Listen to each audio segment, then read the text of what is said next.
قصص بسم اللہ الرحمن الرحیم۔ یہ جو 8 صورتیں ہیں ان میں نوٹ کر لیجئے کہ 4 صورتیں یہ ایک مزاج کی ہیں تقریباً۔ سورۃ الفرقان، سورۃ الشعراء، سورۃ النمل، سورۃ القصص، یہ آخری ہے، اس چوکے کے اندر یہ آخری ہے۔ پھر 4 وہ ہیں کہ جن میں وہ بالکل نمایاں قدر مشترک ہے کہ اس میں الف لام میم الف لام میم الف لام میم الف لام میم، تو 4 کے یہ 2 سب گروپس ہیں ان 8 صورتوں کے۔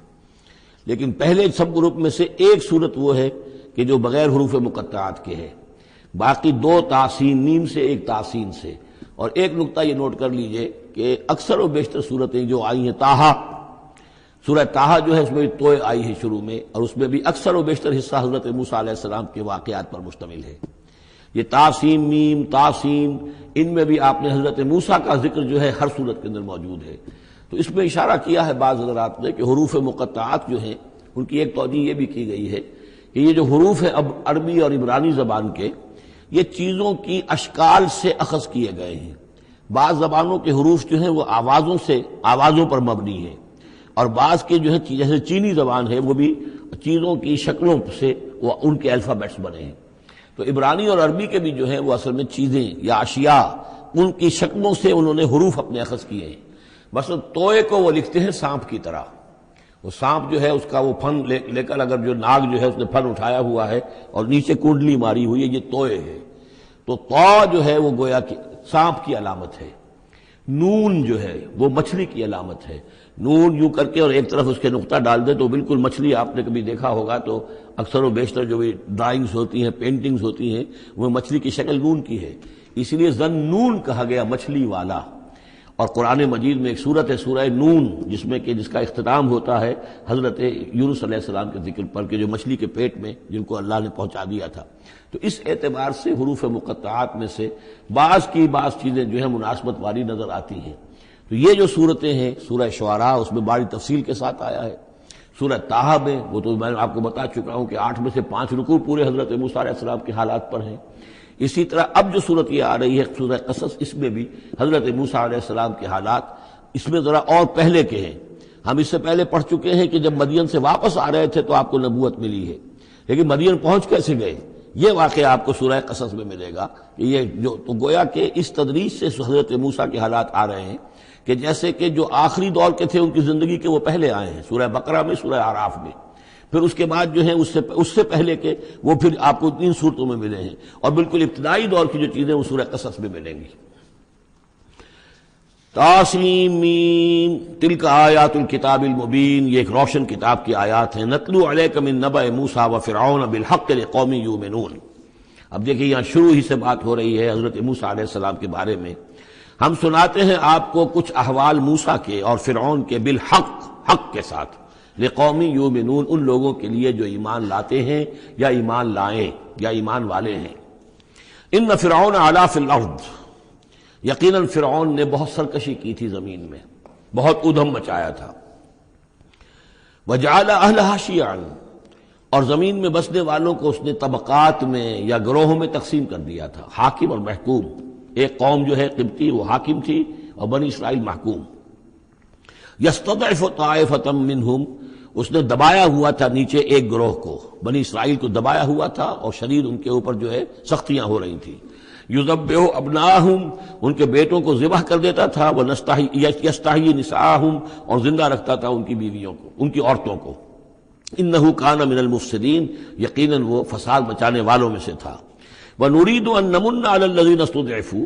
اور ہم نے یہ ارادہ کیا کہ ہم احسان کریں ان پر کہ جو دبا لیے گئے ہیں، جنہیں ستایا جا رہا ہے، دبایا جا رہا ہے، پیسا جا رہا ہے، جن پر ظلم ہو رہا ہے، ہم ان پر احسان فرمائیں۔ فی الارض، زمین میں، وَنَجْعَلَهُمْ أَئِمَّةً، اور ہم انہی کو امام بنائیں، اب ان کو دنیا میں طاقت دیں، سربلندی دیں۔ وَنَجْعَلَهُمُ الْوَارِثِينَ، اور انہی کو ہم وارث بنا دیں۔ وَنُمَكِّنَ لَهُمْ فِي الْأَرْضِ، اور ان کو زمین میں تمکن عطا کریں۔ وَنُرِيَ فِرْعَوْنَ وَحَامَانَ وَجُنُودَهُمَا مِنْهُمْ مَا كَانُوا يَحْذَرُونَ، اور دکھا دے فرعون کو بھی اور حامان کو بھی، حامان ان کا وزیر تھا، اور فرعون کو اور حامان کو، وجنودہما، اور ان دونوں کے لشکروں کو، منہم ما کانوا یحذرون، جس چیز سے وہ ڈرتے تھے۔ اب ما کانوا یحذرون میں ایک تو کچھ روایات ہیں جو ہماری تفسیری جو روایات ہیں ان میں کثرت سے آ گئی ہیں، اور وہ یہ ہے کہ خواب دیکھا تھا اس نے کہ اسرائیلیوں میں ایک بیٹا پیدا ہوا ہے. فرعون نے خواب دیکھا تھا کہ جو تمہاری مملکت کو برباد کر دے گا، تمہیں ختم کر دے گا. اسی خواب کے بعد اس نے، جیسے کہ حضرت مسیح کے بارے میں انجیل میں یہ ہے صراحت کے ساتھ، اور اس کے بعد جو ہے وہ وہاں پہ جو بھی نوزائیدہ بچہ تھا اس کو قتل کرنے کا معاملہ شروع ہو گیا تھا. یہی معاملہ کہتے ہیں، لیکن قرآن میں بھی اس کا ذکر نہیں ہے اور تورات میں بھی ذکر نہیں ہے. البتہ تالمود میں اس کا ذکر موجود ہے، اور تالمود سے پھر یہ روایات جو ہیں ہماری تفسیری روایات کے اندر آ گئی ہیں. ما کانوا یحزنون کی ایک دوسری توجہ یہ بھی ممکن ہے کہ ہو، واللہ عالم، لیکن ایک دوسری توجہ بھی ہے کہ انہیں یہ اندیشہ ہو گیا تھا کہ یہ قوم جو ہے اب اس تیزی کے ساتھ بڑھ رہی ہے، اس کی تعداد اتنی تیزی سے بڑھ رہی ہے کہ یہ ہمارے لیے خطرہ بن سکتے ہیں.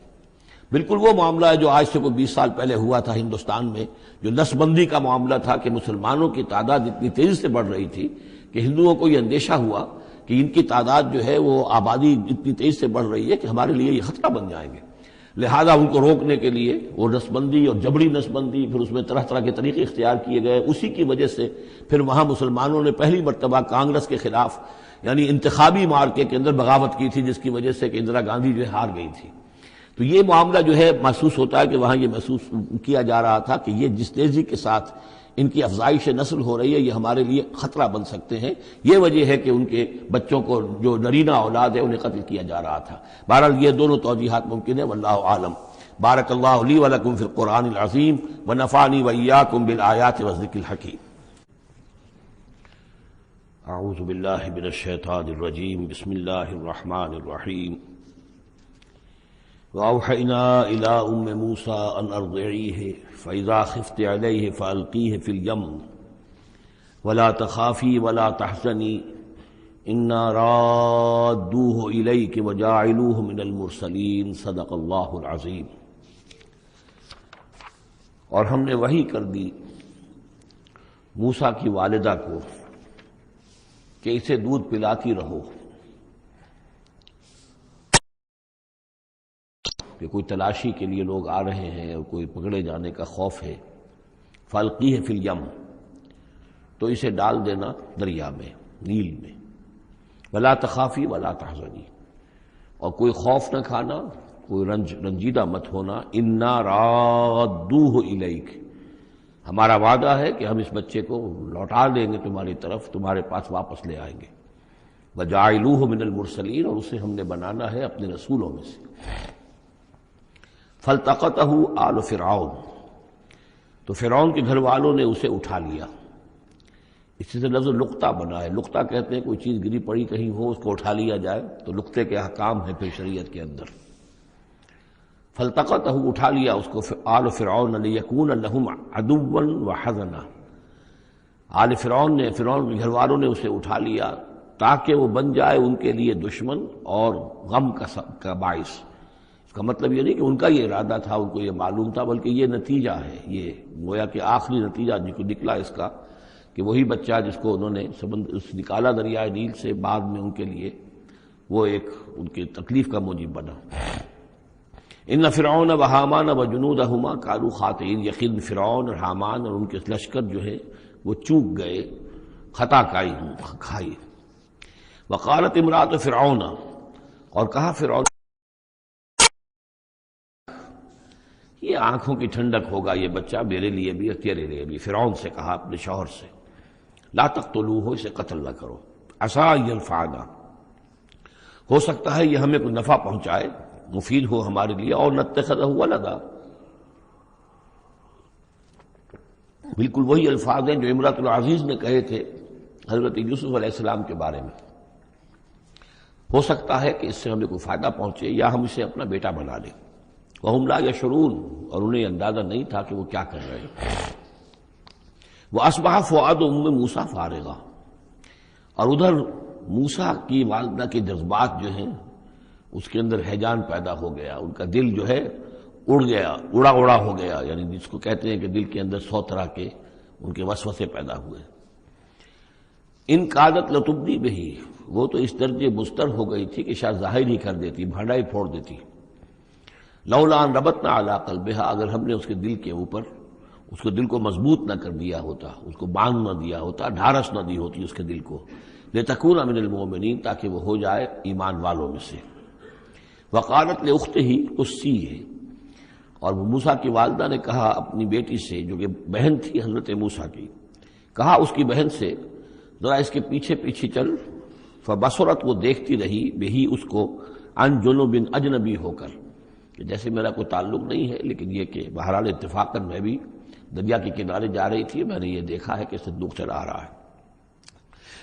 وہم لا یشعرون، انہیں اس کا احساس نہیں ہوا کہ یہ تو جان بوجھ کر پوری طریقے سے یہاں پہنچی ہے،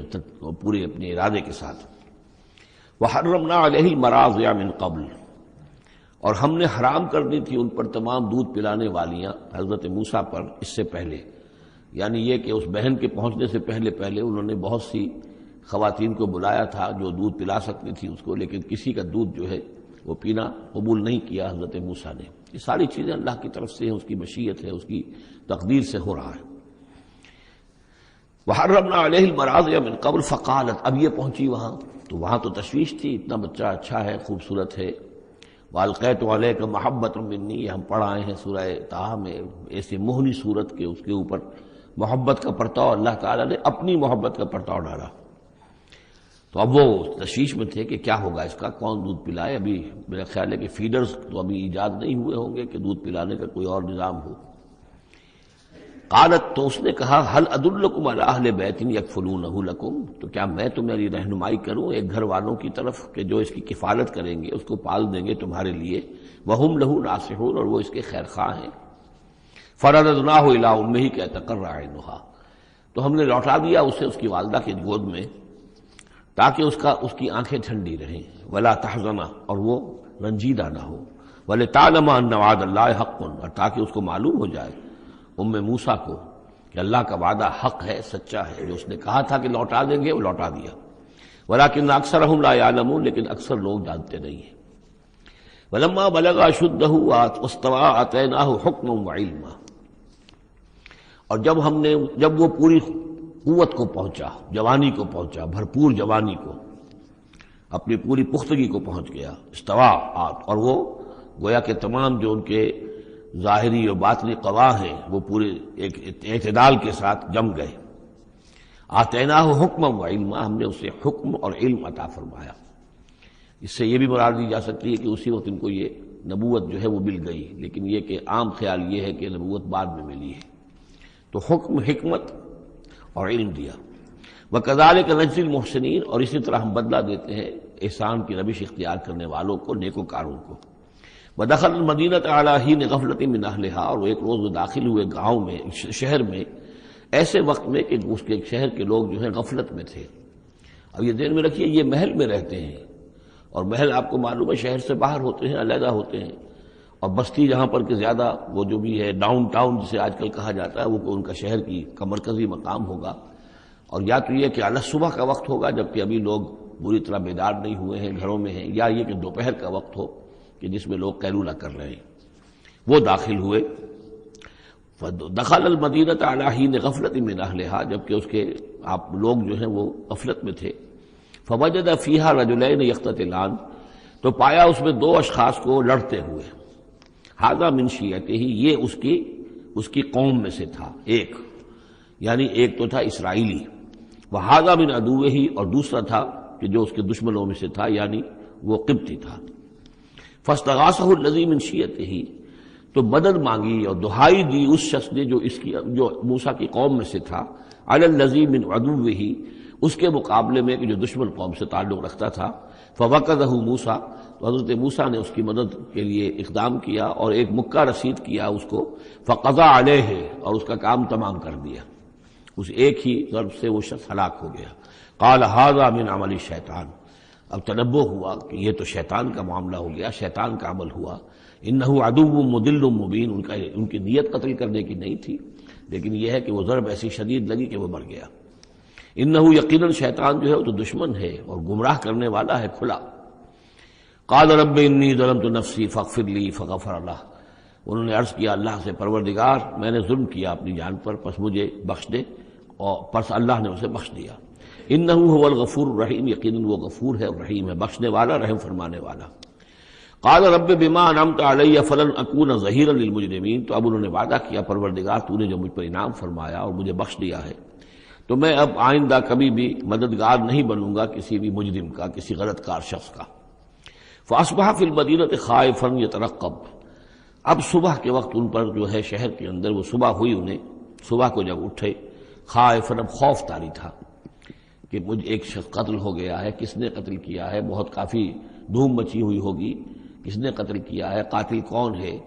اب یہ کہ راز کھل نہ جائے، لوگوں کو معلوم نہ ہو جائے۔ خائفا یترقب، خوف زدہ بھی تھے اور ادھر ادھر دیکھ رہے تھے چوکنے ہو کر کہ کہیں سے کوئی آہٹ، کوئی کسی جگہ سے کوئی ایسی بات تو نہیں آ رہی کہ میرا جرم معلوم ہو گیا ہو۔ فَإِذَا الَّذِي اسْتَنصَرَهُ بِالْأَمْسِ يَسْتَصْرِخُهُ، تو اچانک دیکھا کہ وہی شخص جس نے کل ان سے مدد مانگی تھی وہ پھر چلا رہا ہے، فریاد کر رہا ہے کہ میری مدد کیجیے۔ قال له موسیٰ انک لغوی مبین، حضرت موسیٰ علیہ السلام نے فرمایا کہ مجھے معلوم ہوتا ہے کہ تم ہی زیادہ شریر ہو، صریح، کل بھی تمہاری لڑائی ہو رہی تھی ایک قبطی کے ساتھ اور میرے ہاتھوں وہ قبطی مارا گیا بغیر میرے کسی ارادے کے، آج پھر تم نے ایک جھگڑا مول لے رکھا ہے، تو معلوم ہوتا کہ تم ہی ہو غوی، حد سے بڑھنے والے اور مبین، کھلم کھلا۔ فلما اراد ان یبطش بالذی هو عدو لہما، یہ بات تو کہی اس اسرائیلی سے، لیکن کوشش یہ کی، ارادہ کیا کہ دوسرا جو دشمن قوم سے تھا اس کو پکڑ لیں، یعنی جو زیادتی کر رہے تھے، اب مارا نہیں لیکن پکڑنے کے لیے، تاکہ وہ شخص جو ہے اسرائیلی کو مار نہ سکے تو اس کو پکڑے، آگے جب بڑھے کہ اس کو پکڑے، وہ یہ شخص سمجھا وہ اسرائیلی کی غالباً مجھے سزا دینے کے لیے آ رہا ہے، جو کہا یہ تھا کہ انک لغوی مبین، تو چونکہ اس الفاظ اس کی طرف تھے اور پکڑ رہے تھے اس کو، اس نے سمجھا کہ مجھے پکڑنے کے لیے یہ اقدام کر رہے ہیں۔ قال یا موسیٰ، اب وہ خود بول اٹھا، چیخ اٹھا، اس نے کہا اے موسیٰ ترید ان تقتلنی، کیا تم چاہتے ہو کہ مجھے قتل کر دو، کما قتلت نفسا بالامس، جیسے کہ تم نے ایک جان کو کل قتل کر دیا تھا۔ گویا کہ خود اس نے بھانڈا پھوڑ دیا کہ وہ کل جو قتل ہوا تھا وہ اصل میں موسیٰ علیہ السلام کے ہاتھوں ہوا۔ ان ترید الا ان تکون جبارا فی الارض، اے موسیٰ واقعتاً تمہارا جو ارادہ ہے وہ صرف یہ ہے کہ تم زمین میں زبردستی تم بڑے یہاں پر جابر بن جاؤ، وما ترید ان تکون من المصلحین، اب چونکہ وہ شریر شخص تھا، خود بدمعاش تھا، چاہے اسرائیلی تھا، لیکن اس کا جو کردار سامنے آ رہا ہے وہ یہ ہے، وما ترید ان تکون من المصلحین، اور تم نہیں چاہتے کہ تم مصلحین میں سے بنو، اصلاح کرنے والوں میں سے۔ وجاء رجل من اقصى المدینۃ یسعی، اب یہ کہ ہو سکتا ہے عین اسی وقت ایسا ہوا ہو یا کچھ دنوں کے بعد ہوا ہو، آیا ایک شخص دوڑتا ہوا مدینے کے پرے سے، اقصى المدینہ، مدینے کا دور کا حصہ تھا، وہی جیسا کہ میں نے عرض کیا ہوں کہ ان کے محلات اور بڑے بڑے سرداروں کے وہ تو باہر کے قرب ہوں گے اور وہیں پر فرعون کا محل بھی ہوگا، وہاں سے ایک شخص دوڑتا ہوا آیا، جاء رجل من اقصى المدینۃ، شہر کے پرلے سرے سے ایک شخص آیا، یسعی، دوڑتا ہوا، قال یا موسیٰ، اور اس نے یہ کہا کہ اے موسیٰ ان الملأ یأتمرون بک، یہ جو درباری لوگ ہیں، جو سردار ہیں قوم کے، وہ اس وقت مشورہ کر رہے ہیں تمہارے بارے میں لیقتلوک، کہ تمہیں قتل کر دیں، یعنی اب وہاں پر ہو رہی ہے، یہ قرارداد پیش ہو چکی ہے اور تمہارے قتل کے اوپر ان کا اتفاق ہونے والا ہے، یعنی یہ کہ اب یہ کھل بھی گیا کہ انہوں نے ان کے ہاتھوں ایک قبطی مارا گیا ہے۔ ویسے بھی وہ سمجھتے ہوں گے کہ یہ جو ہماری ایک غلام قوم کا ایک فرد جو ہے، ہم نے چونکہ اپنے ہاں ہی رکھ کر اسے پالا ہے تو اس کے اندر اتنی سرکشی پیدا ہو گئی ہے، اور اگر اس نے ہماری اس غلام قوم کے اندر کوئی آزادی کی روح پھونک دی اور وہ کھڑے ہو گئے تو ہمارے لیے تو بڑا معاملہ جو ہے وہ مشکل ہو جائے گا، لہذا بہتر یہ ہے کہ اس کو قتل کر دیا جائے۔ ان الملأ یأتمرون بک لیقتلوک فاخرج انی لک من الناصحین، تو اب یہاں سے جان بچا کر چلے جاؤ، اس لیے کہ میں تمہارا خیر خواہ ہوں، میں تمہیں صحیح بات جو ہے تمہاری بھلائی کی بتا رہا ہوں۔ فخرج منہا خائفا یترقب، تو نکلے وہاں سے حضرت موسیٰ علیہ السلام ڈرتے ہوئے، اور وہی یترقب، اب ادھر سے بھی جب کسی شخص کو ایسا اندیشہ ہو تو ذرا سی آہٹ جو ہے اسی پر وہ چوکنا ہوتا ہے، تو وہی کیفیت ان کی تھی۔ قال رب نجنی من القوم الظالمین، انہوں نے اللہ سے دعا کی پروردگار مجھے نجات دے اس ظالموں کی قوم سے۔ ولما توجہ تلقاء مدین، اور جب وہ اب انہوں نے رخ کیا مدین کی طرف، اتنا جغرافیہ اب آپ کے سامنے ہے، وہ سینائی پیننسولا، وہ تکون، اس کے اس سائڈ پر مدین کا علاقہ ہے، اس سائڈ پر مصر ہے، بیچ میں سینائی پیننسولا ہے۔ اب یہاں سے یہ چلے ہیں تو پورا یہ جو ان کو اب سینائی کا علاقہ ہے، صحرائے سینا، یہ کراس کرنا ہے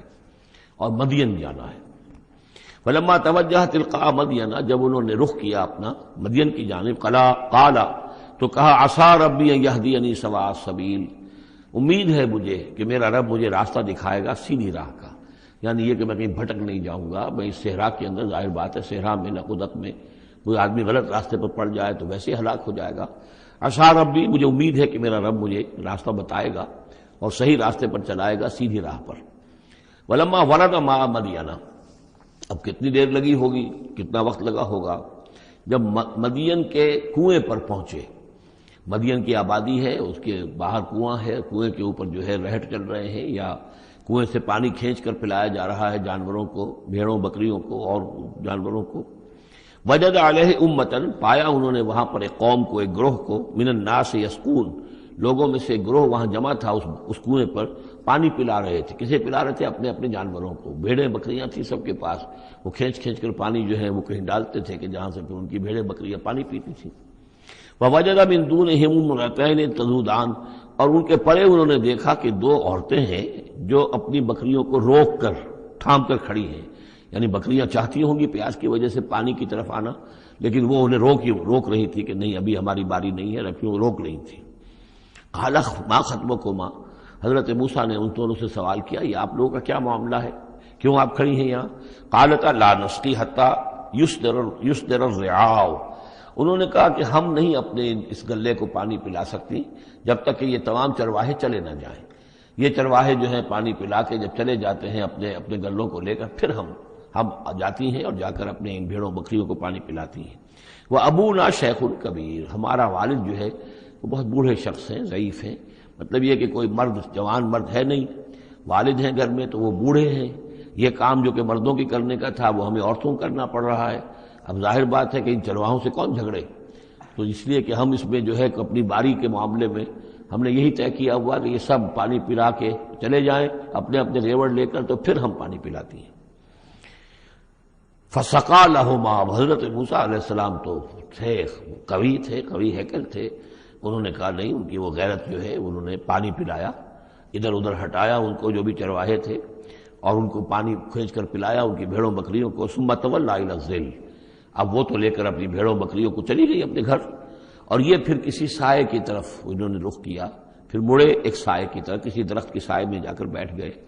اور انہوں نے اب دعا مانگی۔ قال رب انی لما انزلت الی من خیر فقیر، یہ بڑی اہم دعا ہے، یاد کر لینی چاہیے۔ اے اللہ جو خیر بھی تو میری جھولی میں ڈال دے میں اس کا محتاج ہوں۔ یہ انتہائی عاجزی کی دعا ہے۔ اب ایک شخص ہے، محل میں پلا بڑھا، وہاں سے نکل کے بھاگا ہے جان بچا کر، پورا سینائی پیننسلا کراس کیا ہے، کیا سختیاں جھیلی ہوں گی، اب یہاں پہنچے ہیں، کوئی جاننے والا نہیں، کوئی پہچان والا نہیں، ایک بالکل یوں سمجھیے کہ غربت کی حالت ہے۔ تو اب اس حالت میں ہوتا ہے کہ انسان، ایک تو فقیر وہ ہوتا ہے جو کہتا ہے ٹھسے کے ساتھ میں اتنے پیسے لوں گا، میں 5 روپے سے کم نہیں لوں گا۔ ایک غریب فقیر وہ ہوتا ہے، وہ کہتا ہے کہ مجھے جو بھی دے دیں، میں تو اس قدر محتاج ہوں۔ تو یہ گویا کہ انتہائی احتیاج کی کیفیت۔ رب انی لما انزلت الی من خیر فقیر، پروردگار میں تو اب فقیر ہوں، جو خیر بھی تو میری جھولی میں ڈال دے، اس درجے میری حالت اب خستہ ہے۔ فجاءت احداہما تمشی علی استحیاء، اب ان 2 عورتوں میں سے 2 لڑکیوں میں سے ایک آئی اس کے پاس چلتی ہوئی شرم کے ساتھ، لجاجت کے ساتھ اور شرم کے ساتھ۔ قالت ان ابی یدعوک، اس نے کہا کہ میرے والد آپ کو بلا رہے ہیں، لیجزیک اجر ما سقیت لنا، تاکہ آپ کو بدلہ دیں، اجر دیں، آپ نے جو مشقت اٹھائی جھیلی، پانی کھینچا کنویں سے ہماری بھیڑوں بکریوں کے لیے، تو اجر ما سقیت لنا، ہمارے والد چاہتے ہیں کہ آپ کو کچھ اس کا اجر دیں۔ فلما جاءہ، جب وہ وہاں پہنچے اس کے پاس، وقص علیہ القصص، اور سارا قصہ انہیں سنایا، ساری بات سنائی، سارا بیان۔ قال لا تخف، انہوں نے کہا اب ڈرو نہیں، نجوت من القوم الظالمین، تم نجات پا چکے ہو اب ظالموں کی قوم سے، یعنی یہاں تک ان کی رسائی نہیں ہے، یہاں آرام سے رہو، کوئی تمہیں کھٹکا نہیں ہوگا، کوئی اندیشہ نہیں ہوگا۔ ان کے بارے میں اصل میں اختلاف ہے کہ بعض لوگ انہیں شعیب قرار دیتے ہیں، حضرت شعیب علیہ السلام مدین میں کیونکہ انہیں مبعوث کیا گیا، اور اسی اعتبار سے علامہ اقبال کا بھی وہ شعر ہے کہ اگر کوئی شعیب آئے میسر، شبانی سے کلیمی 2 قدم ہے، یعنی حضرت موسیٰ علیہ السلام چرواہے کی حیثیت سے حضرت شعیب کی خدمت میں رہے، 8 سال یا 10 سال ان کی خدمت گزاری کی، تو اس کے نتیجے میں ان میں وہ اوصاف پیدا ہو گئے، ان کی تربیت کے نتیجے میں کہ وہ چرواہے سے بڑھ کر کلیم بن گئے، اللہ کے کلیم بن گئے۔ تو یہ تربیت حضرت شعیب کی ہے، لیکن یہ بات غلط ہے۔ اصل میں حضرت شعیب کا معاملہ ہم پڑھ چکے ہیں کہ وہ اللہ کے رسول تھے، اور رسول اگر تو زمانہ انہی کا تھا جبکہ ابھی وہ دعوت دے رہے تھے، تب بھی وہاں رنگ کچھ اور ہونا چاہیے تھا بالکل، اور اگر وہ رسول اس وقت ہیں جبکہ قوم ختم ہو چکی ہے، اس کے بعد جو بھی اہل ایمان بچ گئے ہیں اور حضرت شعیب بچ گئے ہیں، اگر یہ اس کے بعد کا مسئلہ ہے تو ان کا جو مقام ہونا چاہیے تھا وہاں پر یہ ممکن نہیں ہے کہ ان کی بیٹیاں اس طریقے پہ پریشان ہو اور کوئی جو ہے ان کی امت میں سے کوئی ان کی خبر گیری کرنے والا نہ ہو۔ تو وہ پکچر بالکل بنتی نہیں ہے یہ۔ اور حضرت شعیب کا معاملہ جو ہے ظاہر بات ہے کہ یہ اس کے اندر فصل ہے، اگرچہ یقین کے ساتھ ہمیں معلوم نہیں۔ یہ گویا کہ بعد میں جو قوم وہاں آباد ہوئی ہے حضرت شعیب کے ساتھ، جو لوگ صاحب ایمان بچ گئے اور ان سے دوبارہ جو وہاں پر جو بھی آبادی ہوئی ہے، اس میں کچھ اچھے لوگ، ظاہر بات ہے کہ ان میں تو ابھی اچھے اثرات بھی تھے، تو ان میں سے یہ بزرگ تھے، ابھی ہو سکتا ہے 100 سال ہو چکے ہوں لیکن ابھی کچھ نہ کچھ اثرات تھے، تو یہ بزرگ آدمی، ضعیف آدمی جو ہے یہ ایک نیک آدمی تھے۔ قالت احداہما یا ابت استاجرہ، ان میں سے ایک نے کہا، بیٹیوں میں سے، لڑکیوں میں سے ایک نے، ابا جان ان کو ملازم رکھ لے، اجرت پر رکھ لے، استاجر ہو۔ یہ استاجری اور اجیری یہ دونوں جو ہیں، اجیر اور مستاجر، در حقیقت یہ آجر اور اجیر وہ ہے کہ جو اجرت کے اوپر کام کرتا ہو، اور مستاجر وہ ہے جو کسی کو اجرت پر کام کرنے کے لیے رکھے۔ استاجر، مستاجر اس سے اس میں فاعل بنے گا۔ ہمارے ہاں عام طور پر غلط العام میں اجیر اور آجر کو یوں کہتے ہیں کہ آجر تو وہ ہے کہ جو کسی کو اجرت کے پر رکھے، اور اجیر وہ ہے جو اجرت پر کام کرے، حالانکہ عربی میں ان دونوں کے معنی ایک ہی ہیں۔ آجر اور اجیر، ایک اس میں فاعل ہے، ایک صفت مشبہ ہے، دونوں کا مفہوم ہے اجرت پر کام کرنے والا، اور جو اجرت پر کام لیتا ہے وہ مستاجر ہے۔ یا ابت استاجر ہو، ابا جان ان کو ملازم رکھ لیں۔ ان خیر من استاجرت القوی الامین، یقیناً بہترین آدمی جسے ملازم رکھا جائے وہی ہوتا ہے جو القوی ہو، طاقتور ہو۔ وہ دیکھ لیا تھا کہ حضرت موسیٰ علیہ السلام سے کوئی جو ہے وہ وہاں کے چرواہوں میں سے کسی نے الجھنے کی کوشش نہیں کی، وہ ڈر کے ادھر ادھر ہو گئے اور کسی نے جو ہے ان کو روکا نہیں۔ تو طاقت والے بھی ہیں اور امین ہیں، انہوں نے یہ مشاہدہ کر لیا تھا کہ کوئی بری نگاہ حضرت موسیٰ نے نہیں ڈالی ہوگی ان لڑکیوں پر۔ تو ظاہر بات ہے کہ اس معاملے میں تو عورت کا جو ہے احساس بہت بیدار ہوتا ہے کہ کسی مرد کی عورت کس قسم کی نگاہ جو ہے کس قسم کی ہے جو اس پر پڑ رہی ہے۔ تو اسے چونکہ ذاتی تجربہ ہو چکا تھا کہ ان کے اندر وہ امانت پوری موجود ہے اور کسی درجے میں بھی نگاہ کی خیانت بھی ان میں نہیں ہے۔ تو جس شخص کی نگاہ میں خیانت نہیں ہے وہ اور کسی معاملے میں کیا خیانت کرے گا؟ کہ قالت احداہما یا ابت استاجر ہو ان خیر من استاجرت القوی الامین، ابا جان ان کو ملازم رکھ لیجئے، اس لیے کہ ملازمت کے لیے بہترین شخص وہی ہوتا ہے جو طاقتور بھی ہو، کام کر سکے خوب، اور یہ کہ امین ہو، اعتبار کے قابل ہو۔ قال انی ارید ان انکحک احدی ابنتی ہاتین، انہوں نے کہا وہ صاحب جو بزرگ ہیں شیخ مدین کہ میں یہ ارادہ رکھتا ہوں، میرا خیال ہے کہ اپنی بیٹیوں میں سے ایک کو تمہارے نکاح میں دے دوں اے موسیٰ، علی ان تأجرنی 8 حجج، لیکن اس پر کہ تم 8 سال تک میرے ہاں اجرت پر کام کرو، میری ملازمت کرو۔ یہ جو مہر کا معاملہ ہے یہ پچھلے زمانے میں ایسا ہی ہوگا جیسے آج کل پٹھانوں میں بھی ہوتا ہی ہے ابھی، کہ وہ مہر جو ہے وہ والدین لے لیتے ہیں رقم جو ہے، گویا کہ وہ اس لڑکی کو جو پالا ہے پوسا ہے تو یہ در حقیقت اس کا بدل ہے وہ جو لے رہے ہیں کہ ہم نے اس کو پالا پوسا، آپ تمہارے حوالے کر رہے ہیں تو ہمیں اس کی رقم دو، جبکہ اسلام میں آ کر اس کو بدل دیا گیا ہے، مہر جو ہے لڑکی کا حق ہے، وہ اس کے والدین کا حق نہیں ہے۔ البتہ اس وقت معلوم ہوتا ہے کہ رواج یہی تھا کہ چونکہ اپنی بیٹی نکاح میں دینے کے لیے تیار ہو رہے ہیں تو اس کے عوض اپنی ملازمت کروانا چاہتے ہیں کہ تم میری ملازمت کرو، میری خدمت کرو 8 برس تک، تو یہ گویا کہ بدل ہو جائے گا اس کا کہ میں اپنی ایک بیٹی کا نکاح تم سے کر دوں گا۔ فَإِنْ أَتْمَمْتَ 10 فَمِنْ عِنْدِكَ، اور اگر تم 10 سال کر دو تو یہ تمہاری طرف سے ہے، یہ گویا کہ تمہاری طرف سے ایک احسان ہوگا۔ 8 سال پورے کر دو، اس میں محنت کرو، یہاں مزدوری کرو، میرے بھیڑوں بکریوں کو چراؤ اور گھر کے کام کرو، تو پھر میں اپنی بیٹی تمہارے حوالے کر دوں گا، اس کا نکاح کر دوں گا تم سے۔ یا یہ کہ 10 سال کر دو تو یہ تمہاری طرف سے اضافی بات ہوگی۔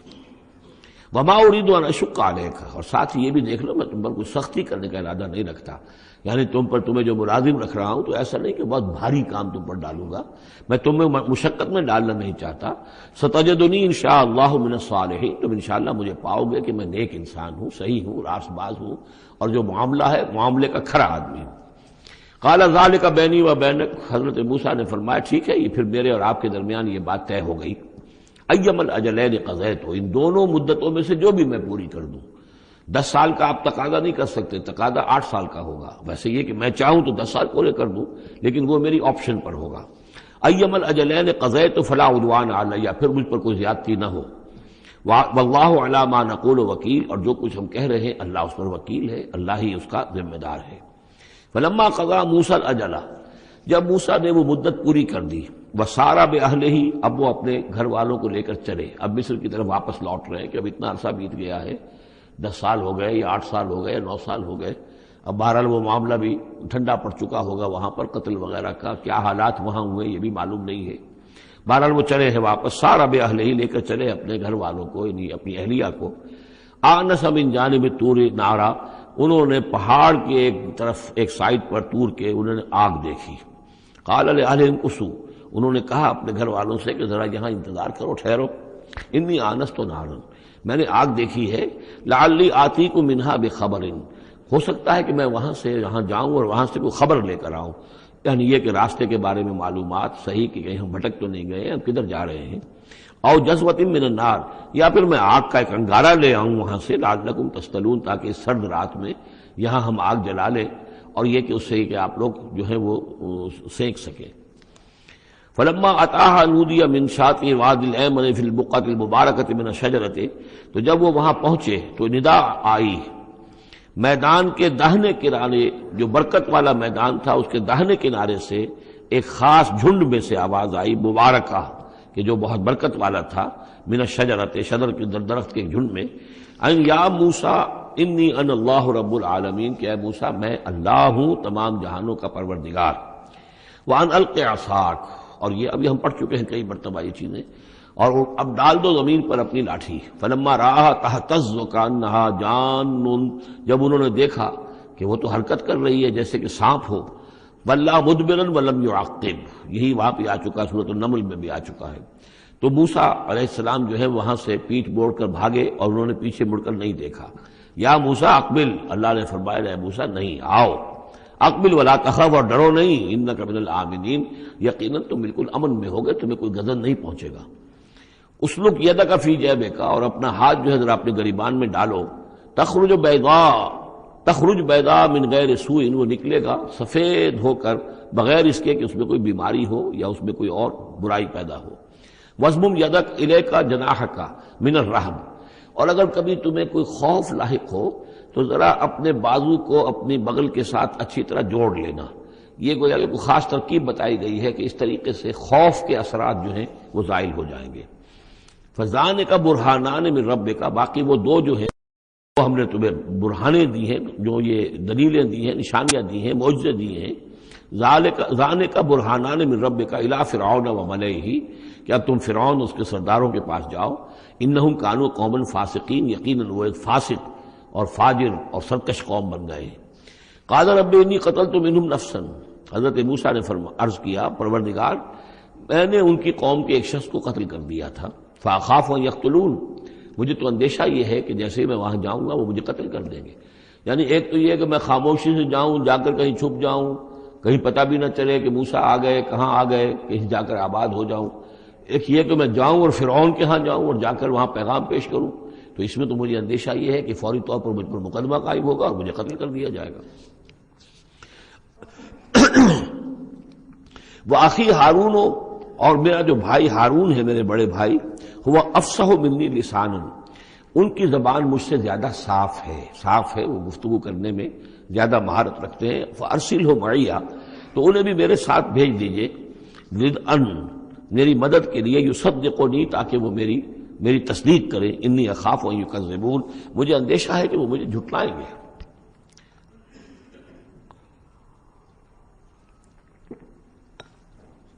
قال سنشد عضدک باخیک، اللہ تعالیٰ نے فرمایا ٹھیک ہے، ہم تمہارے بازو کو مضبوط کریں گے تمہارے بھائی کے ذریعے سے۔ وَنَجْعَلُ لَكُمَا سُلْطَانًا، اور ہم تمہارے لیے دونوں کے لیے ایسا روب تمہارے اندر پیدا کر دیں گے، فَلَا يَصِلُونَ إِلَيْكُمَا، کہ وہ تمہاری طرف آگے بڑھ نہیں سکیں گے، تمہاری طرف تمہیں ہاتھ نہیں لگا سکیں گے۔ یعنی یہ بھی جیسے کہ ایک وقت میں ہم نے تمہارے چہرے پر ایسی محبت کا پرتو ڈال دیا تھا کہ کوئی آپ کو قتل نہیں کر سکا، اسی طریقے سے اب ہم ایک ایسا روب جو ہے آپ کی شخصیت کے اندر، تمہاری شخصیت جو ہے پیدا کر دیں گے تم دونوں کی، کہ کوئی شخص تمہارے خلاف کوئی اقدام نہیں کر سکے گا۔ بِآیاتنا انتما ومن اتبعکم الغالبون، اور یقیناً ہماری آیات کی بدولت تم دونوں اور جو بھی تم دونوں کی پیروی کریں گے وہی غالب رہیں گے۔ فلما جاءهم موسیٰ بآیاتنا، تو جب موسیٰ پہنچے ان کے پاس ہماری آیات کے ساتھ، بینات، روشن آیات لے کر، قالوا ما ھذا الا سحر مفترى، انہوں نے کہا یہ تو نہیں ہے کچھ بھی سوائے اس کے کہ جادو ہے جو افطرا ہو رہا ہے، گھڑا ہوا ہے۔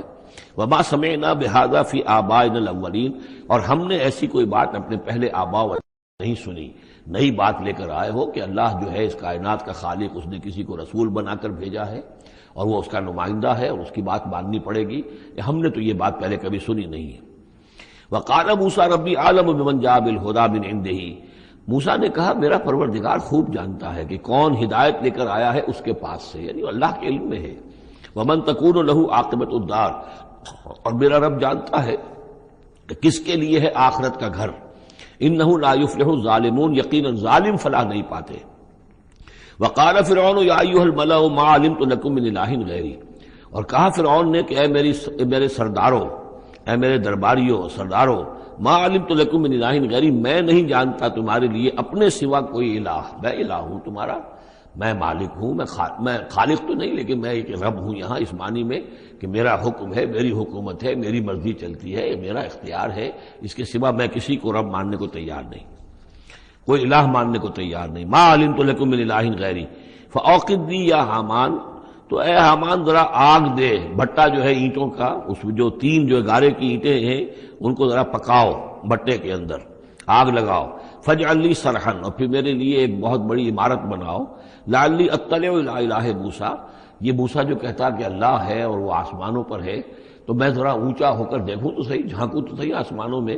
ایک ایسی اونچی عمارت کے اوپر چڑھ کر کہ میں دیکھوں کہ میں موسیٰ کے الہ کو میں جھانکنے کی کوشش کروں۔ وَإِنِّي لَأَظُنُّهُ مِنَ الْكَاذِبِينَ، اور میں تو سمجھتا ہوں کہ وہ جھوٹ بول رہا ہے۔ وَاسْتَكْبَرَ هُوَ وَجُنُودُهُ، استکبار کیا، گھمنڈ کیا، تکبر کیا اس نے بھی اور اس کے لشکروں نے بھی، فی الارض، زمین میں، بغیر الحق، نا حق، انہیں کوئی اختیار، کوئی حق اس کا حاصل نہیں تھا۔ وَظَنُّوا أَنَّهُمْ إِلَيْنَا لَا يُرْجَعُونَ، اور انہوں نے یہ گمان کیا کہ وہ ہماری طرف لوٹائے نہیں جائیں گے۔ فَأَخَذْنَاهُ وَجُنُودَهُ فَلَمَزْنَاهُمْ فِي الْيَمِّ، تو ہم نے پکڑا اس کو اور اس کے لشکروں کو اور ہم نے ان کو پھینک دیا پھر سمندر میں۔ فانظر کیف کان عاقبۃ الظالمین، تو دیکھو کیسا انجام ہوا ظالموں کا۔ وجعلناہم ائمۃ یدعون الی النار، اور ہم نے انہیں بنا دیا امام کہ جو لوگوں کو آگ کی طرف بلانے والے تھے، یعنی فرعون اور اس کے درباری لوگوں کو آگ کی طرف بلانے والے بن گئے۔ وَيَوْمَ الْقِيَامَةِ لَا يُنصَرُونَ، اور قیامت کے دن ان کی کوئی مدد نہیں کی جائے گی۔ وَأَتْبَعْنَاهُمْ فِي هَذِهِ الدُّنْيَا لَعْنَةً، اور ہم نے اس دنیا میں بھی ان کے پیچھے لعنت لگا دی ہے، لعنت رکھ دی ہے جو ان کا پیچھا کر رہی ہے۔ وَيَوْمَ الْقِيَامَةِ هُمْ مِنَ الْمَقْبُوحِينَ، اور قیامت کے دن یقیناً وہ بہت ہی برائی کی کیفیت میں ہوں گے۔ وَلَقَدْ آتَيْنَا مُوسَى الْكِتَابَ مِن بَعْدِ مَا أَهْلَكْنَا الْقُرُونَ الْأُولَىٰ، اور ہم نے موسیٰ کو کتاب عطا فرمائی اس کے بعد کہ ہم نے پہلی جماعتوں کو ہلاک کر دیا تھا۔ بصائر للناس، ہم نے یہ کتاب دی ہے سجھانے کے لیے، آنکھیں کھولنے کے لیے لوگوں کی، وہدن، اور رہنمائی دینے والی، ورحمتن، اور رحمت، لعلہم یتذکرون، تاکہ وہ یاد رکھیں، نصیحت اخذ کریں، ہوش کریں، دھیان دیں۔ وما کنت بجانب الغربی اذ قضینا الی موسیٰ الامر، اور اے نبی آپ تو اس پہاڑ کے غربی جانب نہیں تھے اس وقت جبکہ ہم نے موسیٰ کو اپنے حکم دیا، بھیجا حکم، جب موسیٰ سے ہماری گفتگو ہوئی، مکالمہ ہوا، اور ہم نے موسیٰ کو رسالت پر فائز کر کے حکم دیا کہ جاؤ۔ وما کنت من الشاہدین، آپ تو وہاں موجود نہیں تھے، آپ نہیں دیکھ رہے تھے یہ سب کچھ۔ ولکننا انشأنا قرونا، لیکن ہم نے پھر بہت سی نسلیں پیدا کی، بہت سی قومیں پیدا ہو گئیں۔ فتطاول علیہم العمر، لیکن ان کے اوپر ایک لمبی عمر بیت گئی ہے، یعنی یہ لوگ جو ہیں جو مکے والے ہیں، چونکہ یہ واقف نہیں ہے نبوت اور رسالت کے تصورات سے، اس لیے ان کے لیے بڑا یہ اچنبے کی بات ہے جو آپ کے بارے میں سوچ رہے ہیں۔ لیکن اگر غور کریں یہ ساری خبریں جو ہیں آپ کو کہاں سے مل رہی ہیں؟ ظاہر بات ہے کہ آپ تو وہاں نہیں تھے۔ وما کنت ساویا فی اہل مدین، نہ ہی آپ اہل مدین میں آباد تھے اس وقت، تتلو علیہم آیاتنا، کہ اس وقت آپ موجود ہوں مدین میں جب وہ ماجرا ہوا اور حضرت موسیٰ وہاں پہنچے اور پھر وہ اس شیخ مدین کے گھر میں رہے ہیں، آپ تو ان چیزوں سے واقف نہیں تھے.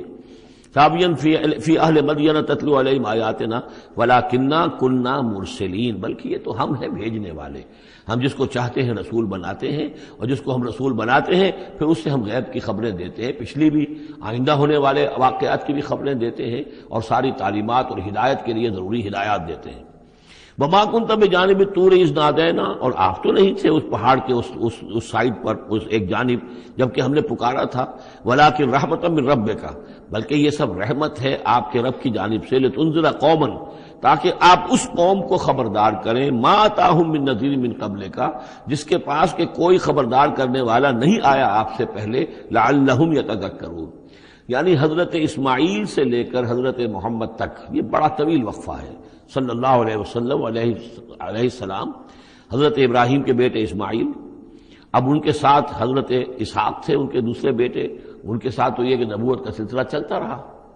اور وہ یہ کہ 1400 برس تو ایسے ہیں کہ کوئی ایک لمحہ بھی ایسا نہیں تھا کہ نبی نہ ہو. ان کے پاس کتابیں تھیں، ان کے پاس زبور تھی، ان کے پاس جو ہے تورات تھی، تو یہ سب کچھ تھا. لیکن یہ قوم جو تھی، ظاہر بات ہے کہ یہاں پر یہ ان چیزوں سے ناواقف ہو گئی. تو یوں سمجھیے کہ کم و بیش 3000 برس بیت گئے تھے کہ ان کے پاس کوئی نبی نہیں، کوئی رسول نہیں، کوئی اس کی بات کوئی کتاب نہیں. تو اب ہم نے یہ چاہا کہ ہم آپ ان کو لتنذر قوما ما اتاہم من نذیر، اس قوم کو آپ خبردار کریں کہ جس کے پاس آپ سے پہلے من قبل کا کوئی نذیر نہیں آیا، کوئی ڈر سنانے والا، کوئی خبردار کرنے والا. لعلہم یتذکرون، شاید کہ وہ نصیحت حاصل کریں. ولولا ان تصیبہم مصیبۃ بما قدمت ایدیہم، اور اتنی بات کے لیے کہ ان کے اوپر کوئی مصیبت نہ آ جائے ان کے تمام اعمال کی وجہ سے. فیقولوا ربنا، اور اگر مصیبت آ جاتی، لولا ان تصیبہم مصیبۃ بما قدمت ایدیہم، یہ مضمون آ چکا ہے سورہ طٰہٰ میں بھی، کہ اگر رسول بھیجے بغیر ہماری طرف سے عذاب آ جاتا تو یہ عذر کرتے کہ صاحب ہمیں متنبع نہیں کیا گیا، ہمیں خبردار نہیں کیا گیا، ہم پر اتمام حجت نہیں کیا گیا، عذاب کیسے آ گیا. وَلَوْلَا أَن تُصِيبَهُم مُّصِيبَةٌ بِمَا قَدَّمَتْ أَيْدِيهِمْ فَيَقُولُوا رَبَّنَا لَوْلَا أَرْسَلْتَ إِلَيْنَا رَسُولًا، اگر کوئی مصیبت ان پر آ جاتی اس سے پہلے ان کے اپنے ہاتھوں کے کرتوتوں کی وجہ سے، تو یہ کہتے کہ پروردگار کیوں نہ تم نے بھیج دیا ہماری طرف کوئی رسول. فَنَتَّبِعَ آيَاتِكَ، کہ تو ہم تیری آیات کی پیروی کرتے. وَنَكُونَ مِنَ الْمُؤْمِنِينَ، اور ہم تو ہو جاتے ایمان لانے والوں میں سے. فَلَمَّا جَاءَهُمُ الْحَقُّ مِنْ عِندِنَا، لیکن جب ان کے پاس آیا ہے یہ حق ہمارے پاس سے، قالوا لولا اوتي مثل ما اوتي موسیٰ، اب یہ کہہ رہے ہیں کہ کیوں نہیں دیا گیا ان کو جیسا کہ دیا گیا تھا موسیٰ کو. یعنی موسیٰ کو عصا دیا گیا، موسیٰ کو وہ ید بیضا دیا گیا، موسیٰ کو تورات لکھی ہوئی جو ہے وہ پتھر کی تختیوں پر دی گئی. لولا اوتي مثل ما اوتي موسیٰ، کیوں نہیں دیا گیا اس کو وہی کچھ اسی طرح کی چیزیں جو دی گئی تھی موسیٰ کو. اولم یکفروا بما اوتي موسیٰ من قبل، تو جو کچھ موسیٰ کو دیا گیا تھا پہلے، کیا اس کے ساتھ لوگوں نے کفر نہیں کیا تھا؟ کیا ان آیات کو دیکھ کر فرعون ایمان لے آیا تھا؟ کیا اس کی پوری قوم ایمان لے آئی تھی؟ کیا وہ ہلاک نہیں ہو گئے تھے؟ قالوا سحران تظاہرا، انہوں نے یہ کہا کہ یہ تو دو جادو ہیں، دو جادو ہیں جنہوں نے آپس میں ایکا کر لیا ہے. ایک تو یہ کہ اس سے خیال ہوتا ہے کہ اس سے مراد یہ ہے کہ حضرت موسیٰ اور حضرت ہارون دونوں کو سحران یعنی ساحر کی بجائے کہا گیا یہ مجسم سحر ہیں، یہ دو سحر ہیں جنہوں نے گٹھ جوڑ کر لیا ہے ہمارے خلاف.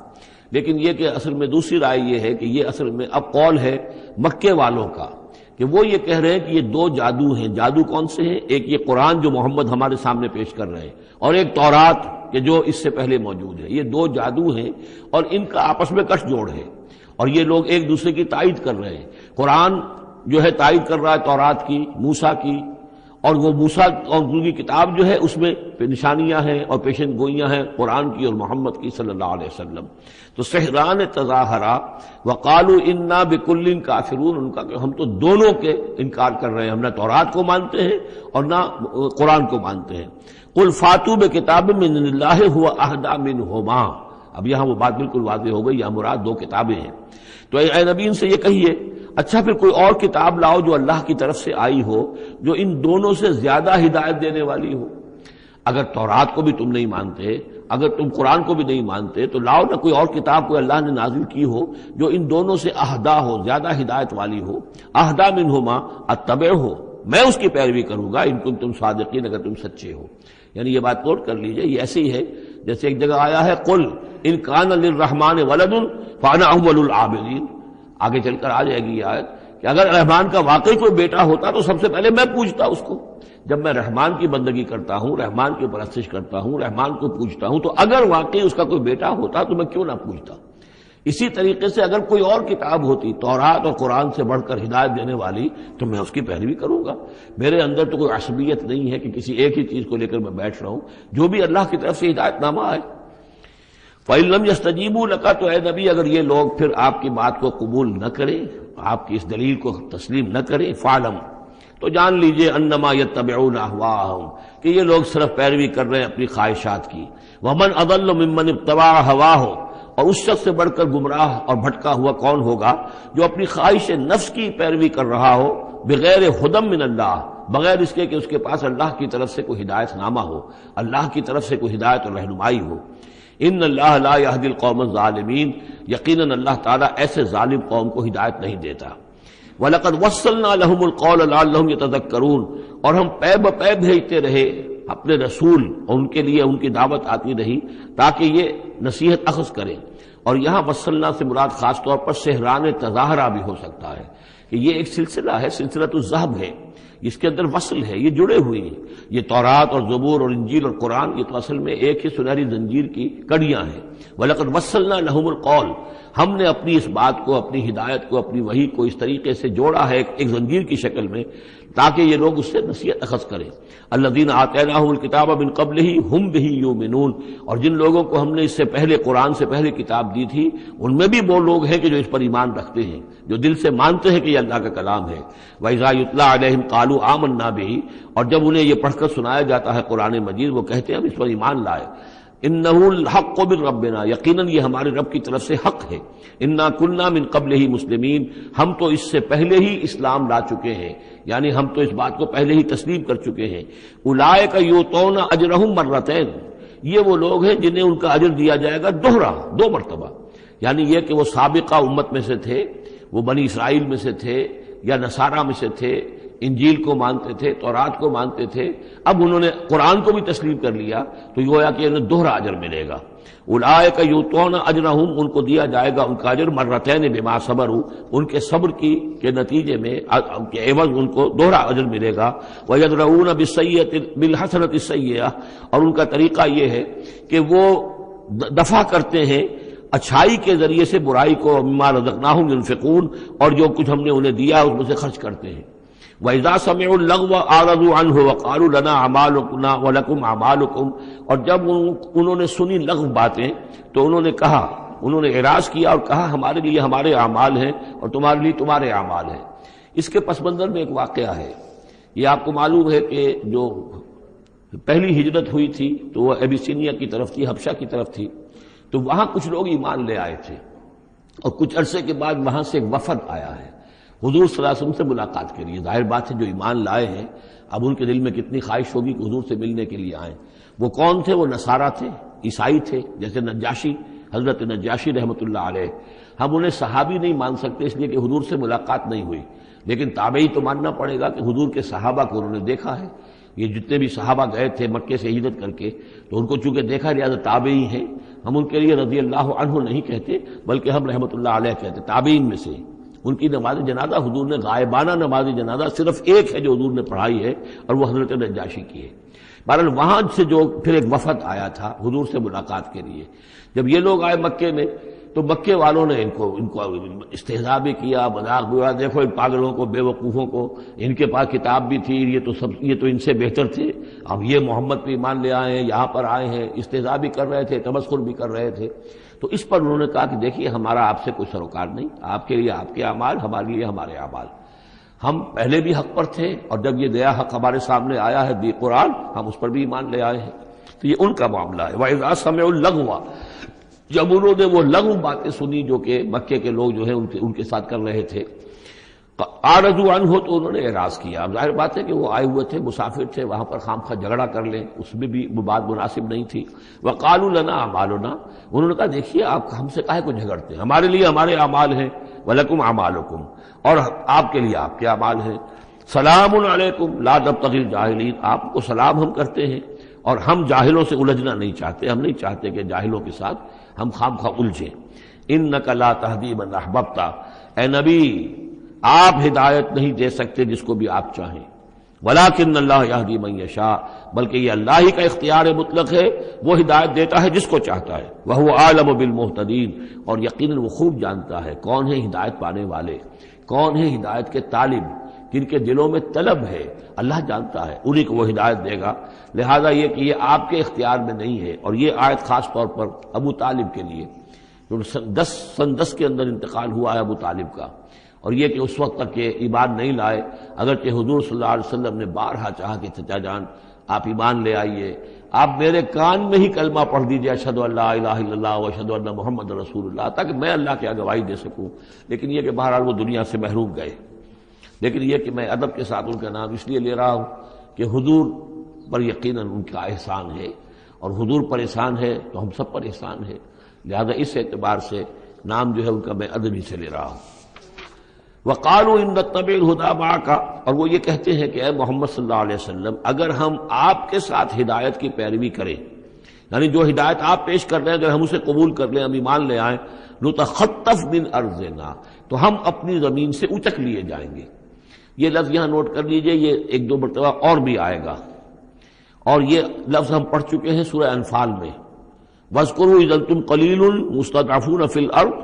تَخَافُونَ أَنْ يَتَخَطَّفَ النَّاسُ يَتَخَطَّفَكُمُ النَّاسُ، یاد کرو جب کہ تم کم تھے تعداد میں اور تمہیں زمین میں دبا لیا گیا تھا اور تمہیں اندیشہ تھا کہ لوگ تمہیں اچک لے جائیں گے۔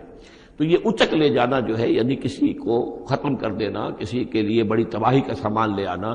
لوگ یہ کہتے تھے کہ اے محمد اگر ہم آپ پر ایمان لے آئیں گے تو یہ پورا عرب جو ہے یہ مشرک ہے، کافر ہے،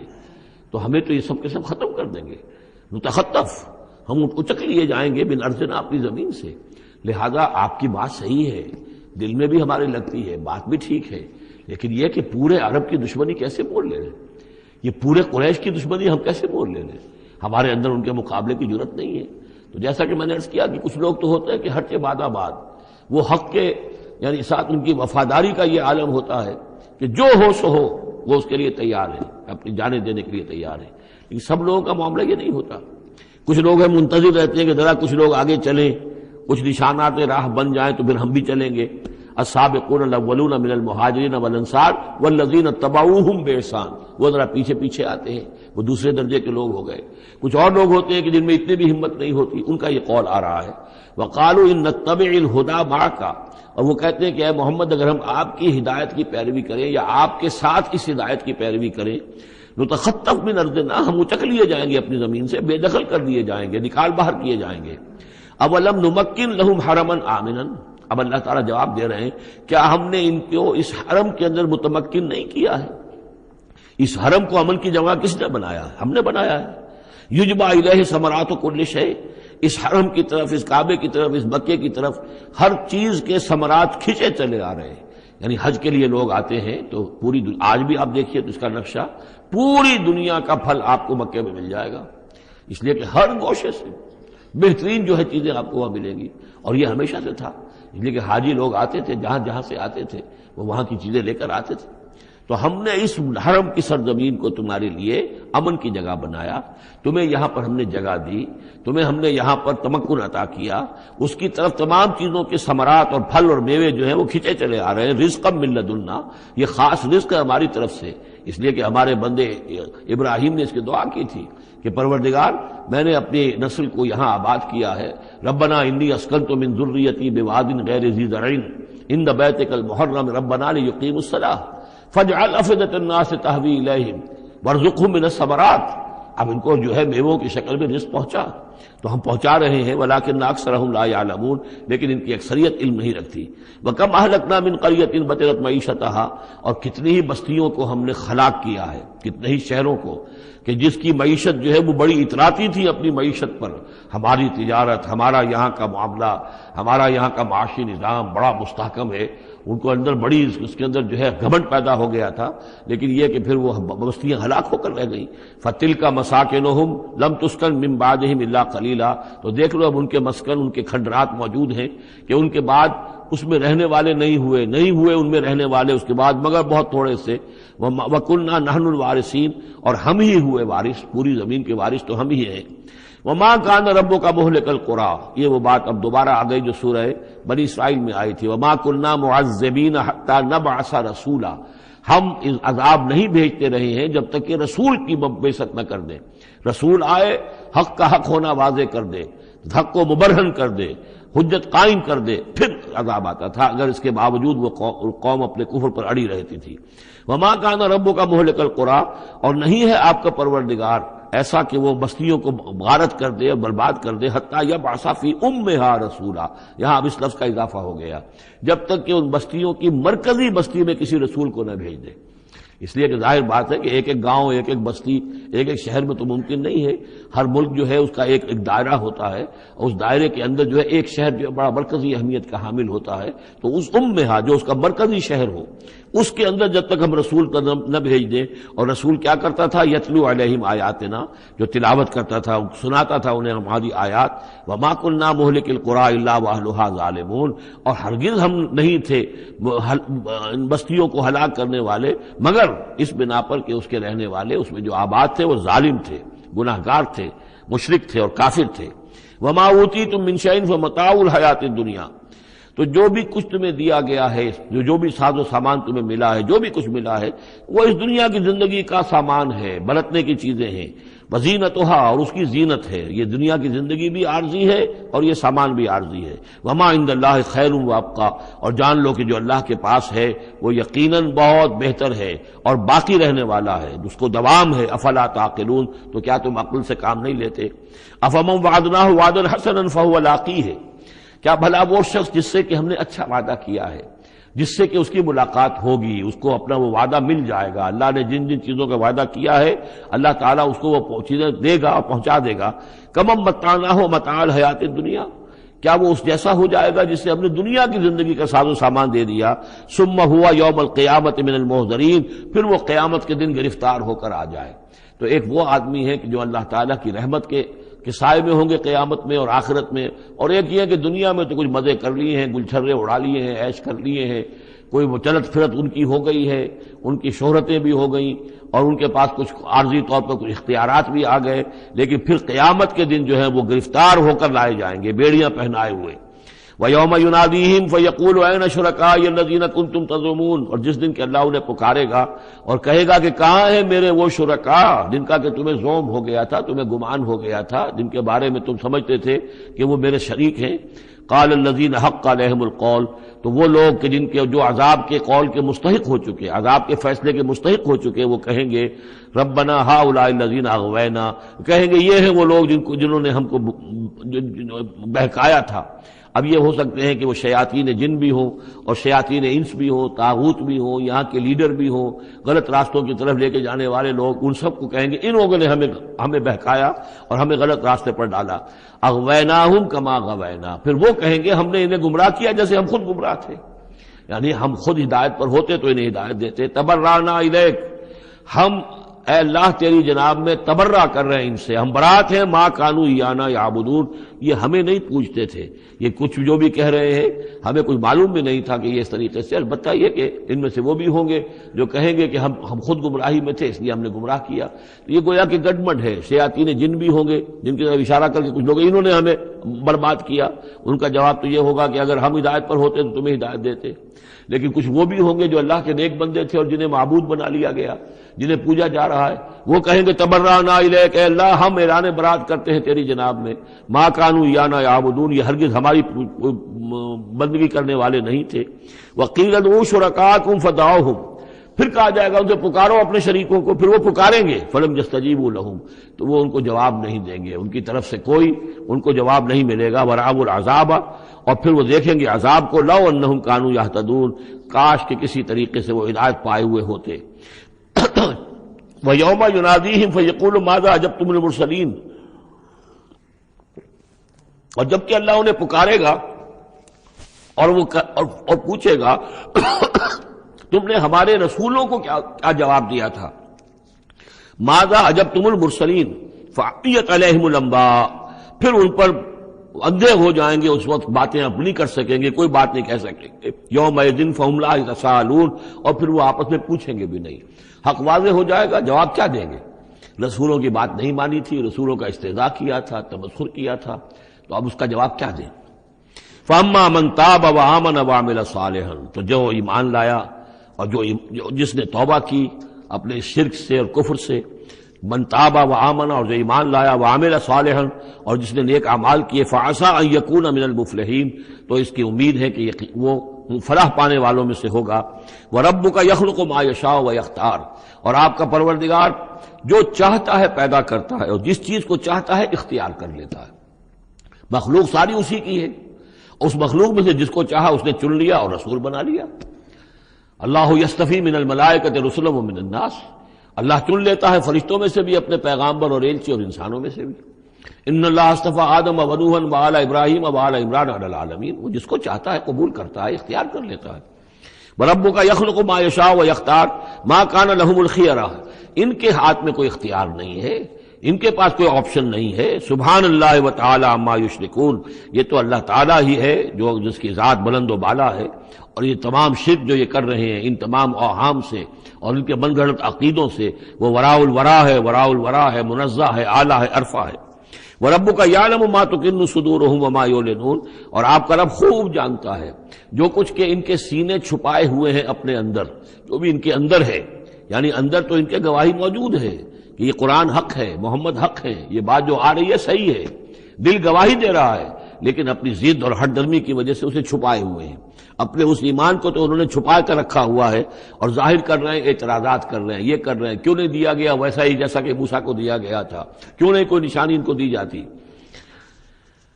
وَرَبُّكَ يَعْلَمُ مَا تُكِنُّ صُدُورُهُمْ وَمَا يُعْلِنُونَ، اور آپ کا رب خوب جانتا ہے جو کچھ کہ ان کے سینے چھپائے ہوئے ہیں اپنے اندر، اور جو کچھ کہ ظاہر کر رہے ہیں. وَهُوَ اللَّهُ لَا إِلَٰهَ إِلَّا هُوَ، اور وہی ہے اللہ جس کے سوا کوئی الہ نہیں ہے.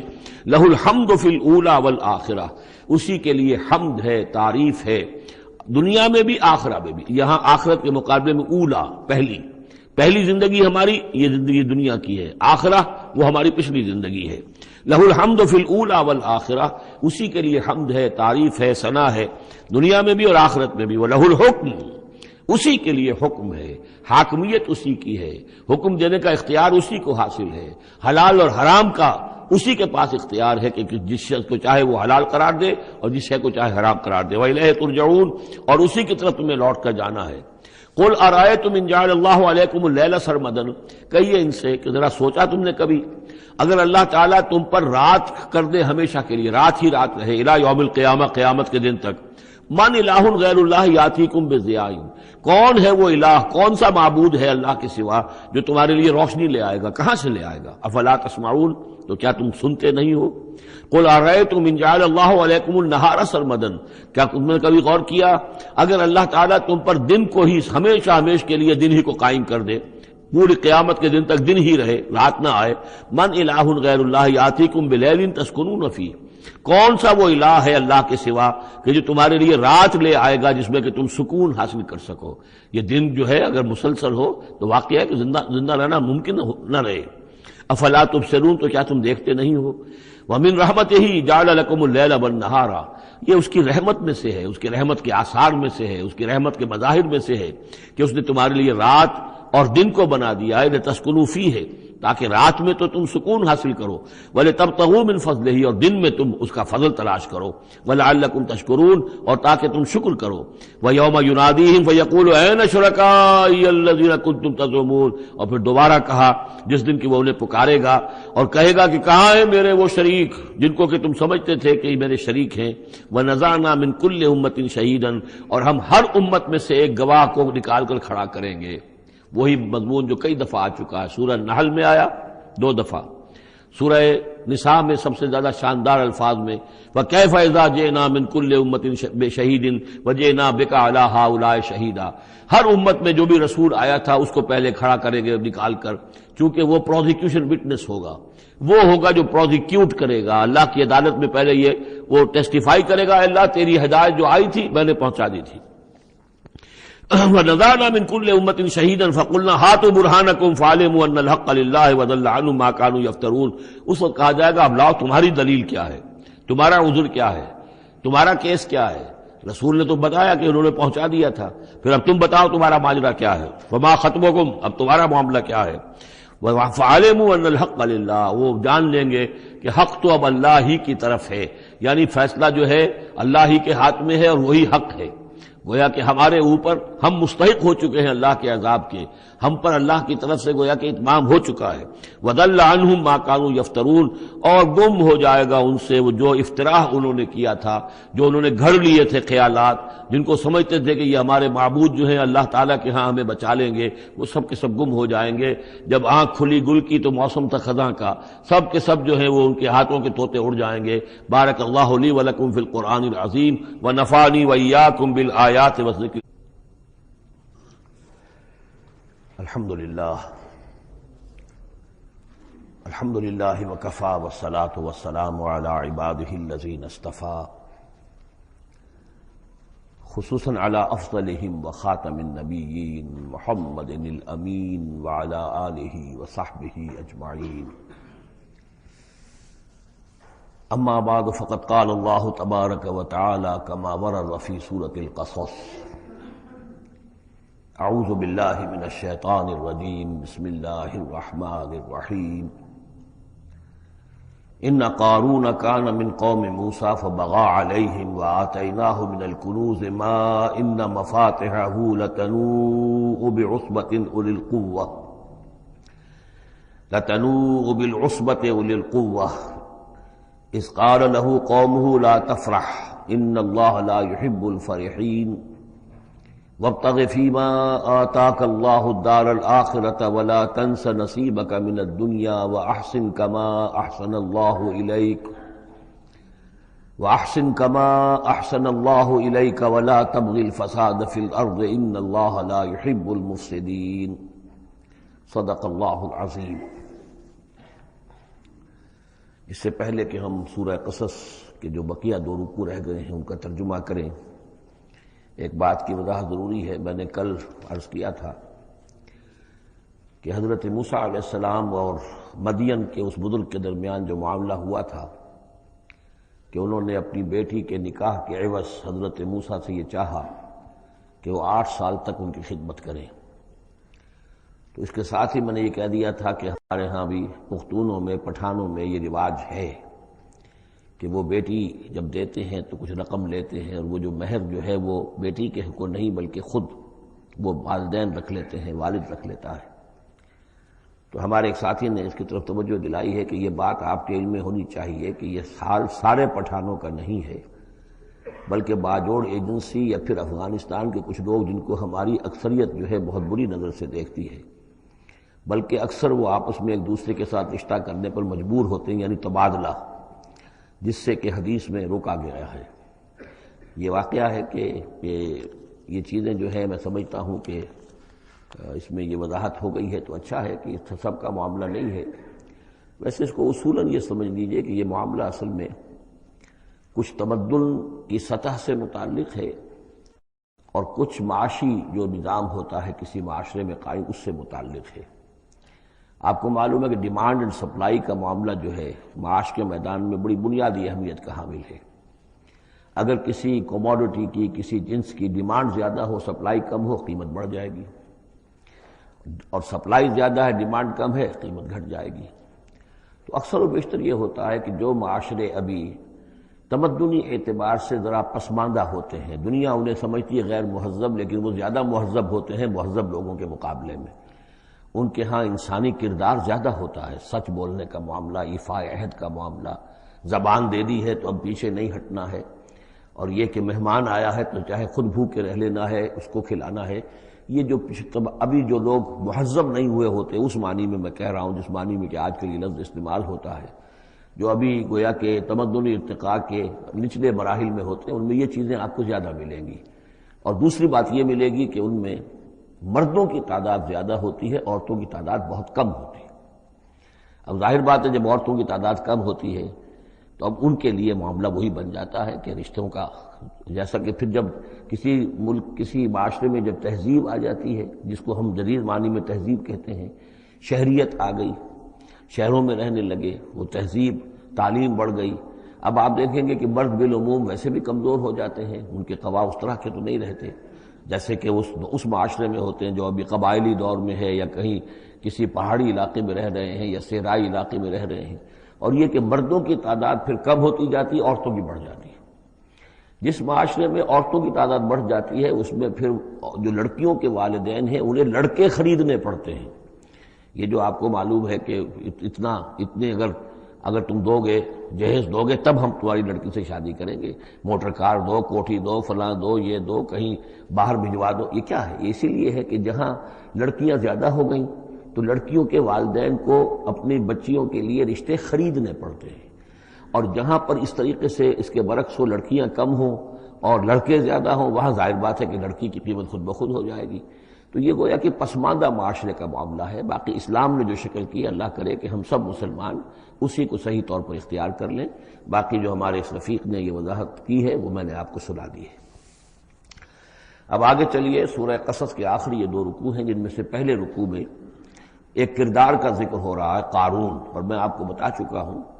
کہ یہ کردار جو ہے اسے بھی ایک فرد نہ سمجھیے، بلکہ یہ کہ جو بھی کوئی حکمران قوم ہوتی ہے وہ اپنی غلام قوم کے اندر اس طرح کے کردار باقاعدہ پیدا کرتی ہے، جس کو کہ کہا تھا ملکہ سبا نے کہ ان الملوک اذا دخلوا قریۃ جعلوا عزت اہلھا اذلہ، اور اس کا ایک نتیجہ یہ نکلتا ہے کہ جو گھٹیا لوگ ہوتے ہیں، بے غیرت لوگ ہوتے ہیں، اپنی قوم کے ساتھ غداری کرتے ہیں، انہیں پھر وہاں خطابات دیے جاتے ہیں، نوازا جاتا ہے، ان کے اونچے منصب ہوتے ہیں، آنریری مجسٹریٹ بنا دیے گئے ہیں، فلاں ہو گئے ہیں۔ یہ سب کون تھے؟ یہ انگریزوں نے در حقیقت ہندوستان میں اپنی جو حکومت کو مضبوط کرنے کے لیے یہ ایک طبقہ جو ہے ہندوستانیوں میں سے ڈیولپ کیا تھا، اس طبقے کا یہ کردار ہے قارون۔ اچھا، اس قسم کے لوگوں کو پھر انگریز بڑے بڑے ٹھیکے دیتے تھے۔ اب آرمی کے سپلائی کے ٹھیکے ہیں تو بڑے بڑے ٹھیکیدار یہی ہوتے تھے، ری کے پاس سرمایہ ہو جاتے تھے۔ یہ ساری چیزیں جو ہے ایک دوسرے سے ملی جلی ہوئی ہیں۔ اسی طرح کا ایک شخص جو ہے یہ قارون تھا اسرائیلی، اور نہ صرف اسرائیلی، حضرت موسیٰ علیہ السلام کا سگا چچا زاد بھائی، فرسٹ کزن، لیکن یہ کہ یہ حکومت کے ساتھ فرعون کے دربار میں اس کی رسائی تھی، وہاں اس کی پذیرائی تھی، اور وہاں سے اس کو مراعات ملتی تھی۔ اس نے اتنی دولت سمیٹ لی تھی، جیسے ہمارے ہاں بھی بعض اب جو سیاسی کردار ہیں وہ گویا کہ علامتی بن گئے دولت سمیٹنے میں، تو بے تحاشا دولت اس نے جمع کر لی تھی۔ اب اس کا کردار سامنے آ رہا ہے۔ ان قارون کان من قوم موسیٰ، یقیناً قارون جو ہے وہ موسیٰ کی قوم ہی سے تھا۔ تورات میں اس کا نام قورح آیا ہے، یعنی قارون کے بجائے قورح، یہ کوئی تلفظ کا فرق ہو سکتا ہے۔ فبغى علیہم، اگرچہ موسیٰ کی قوم میں سے تھا لیکن اس نے زیادتی کی، سرکشی کی، شرارت کی اپنی قوم کے خلاف، یعنی غداری کی۔ وآتیناہ من الکنوز، اور ہم نے اسے اتنے خزانے دیے تھے، ما ان مفاتحہ لتنوء بالعصبۃ اولي القوہ، کہ اس کی کنجیاں اٹھانے کے ضمن میں بڑے طاقتور جوانوں کی ایک جماعت بھی تھک جاتی تھی۔ یہ ذرا بات سمجھ آج نہیں آئے گی کہ آخر اتنی وہ کنجیاں کتنی ہوتی ہوں گی، تو اصل میں یہ کنجیاں جو تالے ہیں ہمارے جس طرح کے، یہ تو اب ایجاد ہوئی ہے۔ پچھلے زمانے میں کیا ہوتا تھا کہ کوئی بڑا سٹور ہے تو اس کے آگے بڑا ایک پھاٹک لگا ہوا ہے،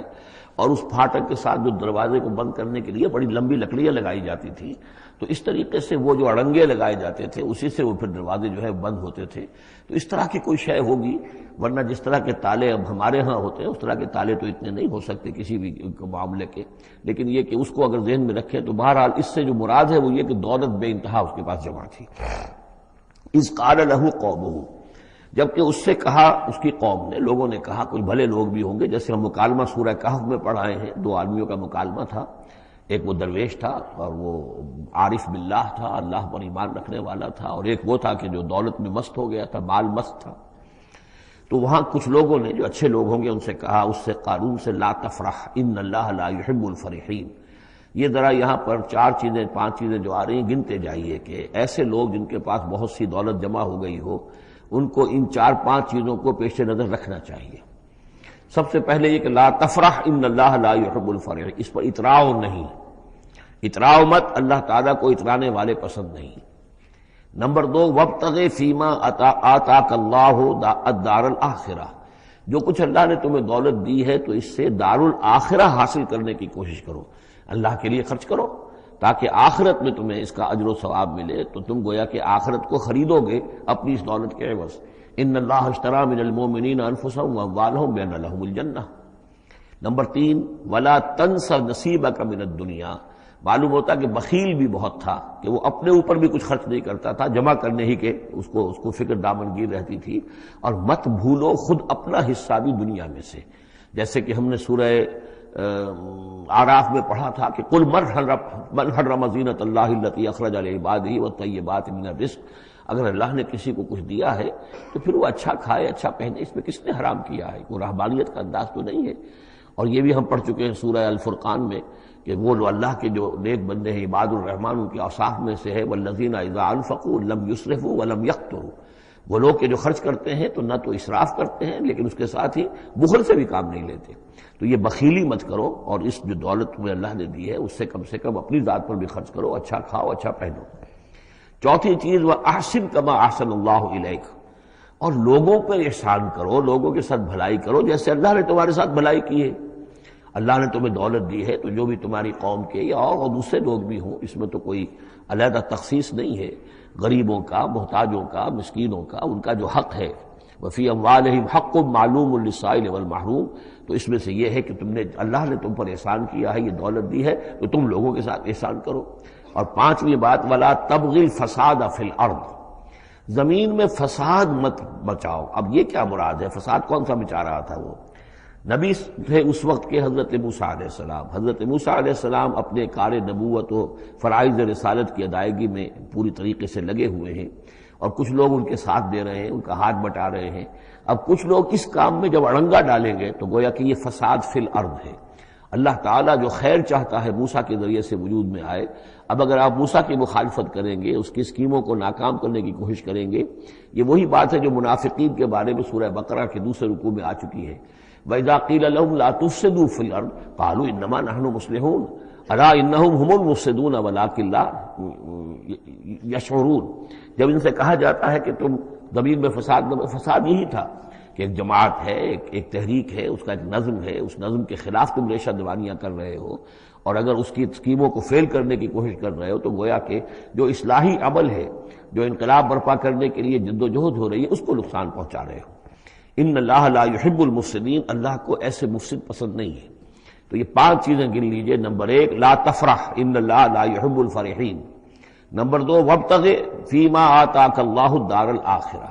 جو کچھ اللہ نے دیا ہے اس سے آخرت کا گھر حاصل کرنے کی کوشش کرو، یعنی انفاق فی سبیل اللہ، اللہ کی راہ میں صرف کرنا. نمبر 3 ولا تنس نصیبک من الدنیا، خود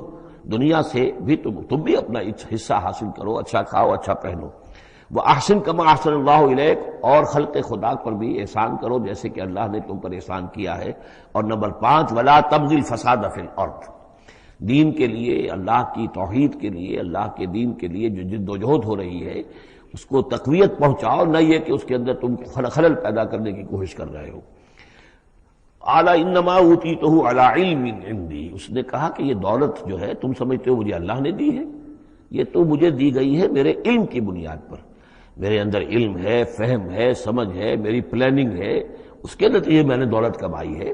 یہ ہے در حقیقت ایک مادہ پرست انسان کا، جو ایک زر پرست اور مادہ پرست انسان جو ہے وہ سمجھتا ہے میری صلاحیت، میں نے بر وقت اندازہ کر لیا تھا کہ اب مارکیٹ میں اس چیز کی ڈیمانڈ پیدا ہوگی اور میں نے اس کے لیے بندوبست کیا، تو اب مجھے بارے نیارے ہو گئے ہیں، تو یہ میری ذہانت ہے.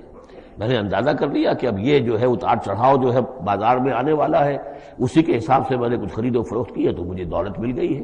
تو اوتیتہ علی علم عندی، میرے پاس علم ہے، اس کی بدولت مجھے یہ سب کچھ دیا گیا ہے، مجھے یہ ملا ہے، میں نے کمایا ہے. اولم یعلم، کیا وہ جانتا نہیں کہ ان اللہ قد اہلک من قبلہ من القرون، کہ اللہ تعالیٰ نے اس سے پہلے بہت سی قوموں کو ہلاک کیا، من ہوا اشد منہ قوۃ، جو اس سے کہیں بڑھ کر تھی طاقت میں بھی، وہ اکثر و جمعا، اور جن کے پاس مال و اسباب دنیاوی اور دولت کے انبار بھی ان سے زیادہ جمع تھے. ولا يسأل عن ذنوبهم المجرمون، اور اللہ تعالیٰ کو اس کی ضرورت پیش نہیں آئے گی کہ مجرموں سے ان کے جرم پوچھے. یعنی اللہ تعالیٰ کے پاس تو پورا حساب کتاب موجود ہے، اعمال نامے موجود ہیں، اسے کسی سے پوچھنے کی ضرورت نہیں ہوگی کہ تم کیا جرائم کر کے آئے ہو. تو یہ تو گویا کہ از خود اللہ کے علم میں ہے، اور اظہر من الشمس ہوگا. یہی بات سورہ رحمان میں آئے گی فَيَوْمَئِذٍ لَا يُسْأَلُ عَنْ ذَنبِهِ إِنسٌ وَلَا جَانٌ، کسی بھی انسان سے اور کسی بھی جن سے پوچھنے کی ضرورت نہیں ہوگی، بلکہ یہ کہ در حقیقت ان کے تو ماتھے پر لکھا ہوا ہوگا یعرف المجرمون بسیماہم فیوخذ بالنواصی والاقدام، مجرم تو اپنے پیشانیوں سے پہچان لیے جائیں گے، اور یہ کہ پھر ان کو سر کے بالوں سے اور ادھر سے قدموں سے دو طرف سے پکڑ کر، ادھر سے سر کے بال اور ادھر سے پاؤں پکڑ کر اور ٹاس کر دیا جائے گا جہنم کے اندر۔ تو قال انما اوتیتہ علی علم عندی اولم یعلم ان اللہ قد اہلک من قبلہ من القرون من هو اشد منہ قوۃ واکثر جمعا ولا یسأل عن ذنوبہم المجرمون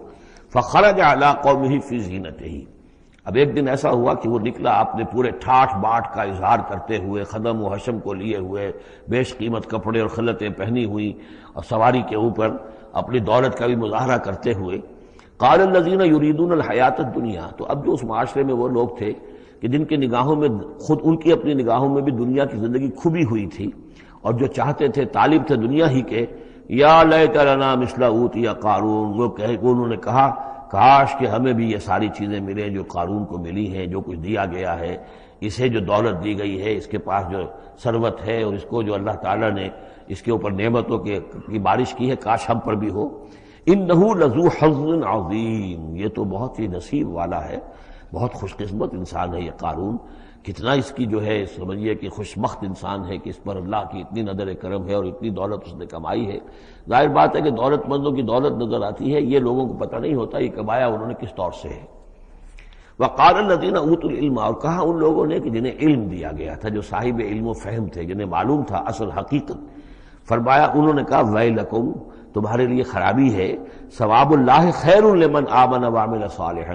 جو شخص ایمان لائے اور نیک عمل کرے اسے جو ثواب اللہ کی طرف سے ملنے والا ہے وہ اس سے کہیں بڑھ کر ہے۔ تم حسرت کے ساتھ اس کی دولت کو دیکھ رہے ہو، اس کے ٹھاٹ باٹ کو دیکھ رہے ہو، اس کی شان و شوکت کو دیکھ رہے ہو، اور تمہیں حسرت کا احساس ہو رہا ہے۔ اگر تم واقعتاً ایمان اور عمل صالح کی شرائط پوری کرو تو جو کچھ اللہ تعالیٰ تمہیں دے گا خود اس دنیا میں بھی، سورہ نور میں ہم پڑھ چکے ہیں، لَيَسْتَخْلِفَنَّهُمْ فِي الْأَرْضِ، حکومت ان کو دے گا، خلافت ان کی قائم کرے گا جو ایمان اور عمل صالح کا حق ادا کر دے۔ پھر آخرت میں جو ثواب ملنا ہے ظاہر بات ہے کہ اس کا تو کوئی تصور بھی تم نہیں کر سکتے۔ وَلَا يُلَقَّاهَا إِلَّا الصَّابِرُونَ، لیکن وہ جو صبر ہے، وہ جو اجر و ثواب ہے آخرت کا، وہ انہی لوگوں کو حاصل ہو سکے گا کہ جو صبر کرنے والے ہوں۔ اس دنیا میں وہ جیسے بھی ہو ضروریات پوری ہو جائیں، بس اس سے زیادہ کی ہوس نہ رکھیں، ایسا نہ ہو کہ کسی کے سامنے ہاتھ پھیلانا پڑے۔ حضور کی حدیث ہے ما قل و کفا خیر مما کثر والہا، کم ہو چیز لیکن کفایت کر جائے، ضرورت پوری ہو گئی، وہ اس سے کہیں بہتر ہے کہ زیادہ ہو، بہتات ہو، دولت بہت ہے اور وہ اللہ سے غافل کر دے، اس لیے کہ جب بہتات ہوگی تو انسان پر غفلت طاری ہو جائے گی۔ جب ایسا ہو کہ آج کے کھانے کا تو ہے، کل کے لیے اللہ پر توکل ہے تو اللہ یاد رہے گا، پھر انسان اللہ کو بھولے گا نہیں۔ تو ما قل و کفا خیر مما کثر والہا ولا يلقاها الا الصابرون فخسفنا به وبداره الارض، تو ہم نے اسے یعنی قارون کو اور اس کے محل کو ہم نے دھسا دیا زمین میں، اللہ تعالیٰ کی طرف سے عذاب خسف کا آیا اس پر۔ فما كان له من فئة ينصرونه، تو اس کے نہ تو کوئی ایسا لاؤ لشکر رہا کہ جو اس کی مدد کرتا من دون اللہ، اللہ کے مقابلے میں، وما كان من المنتصرین، نہ خود وہ اس قابل تھا کہ کوئی انتقام لے سکتا اللہ سے، معاذ اللہ۔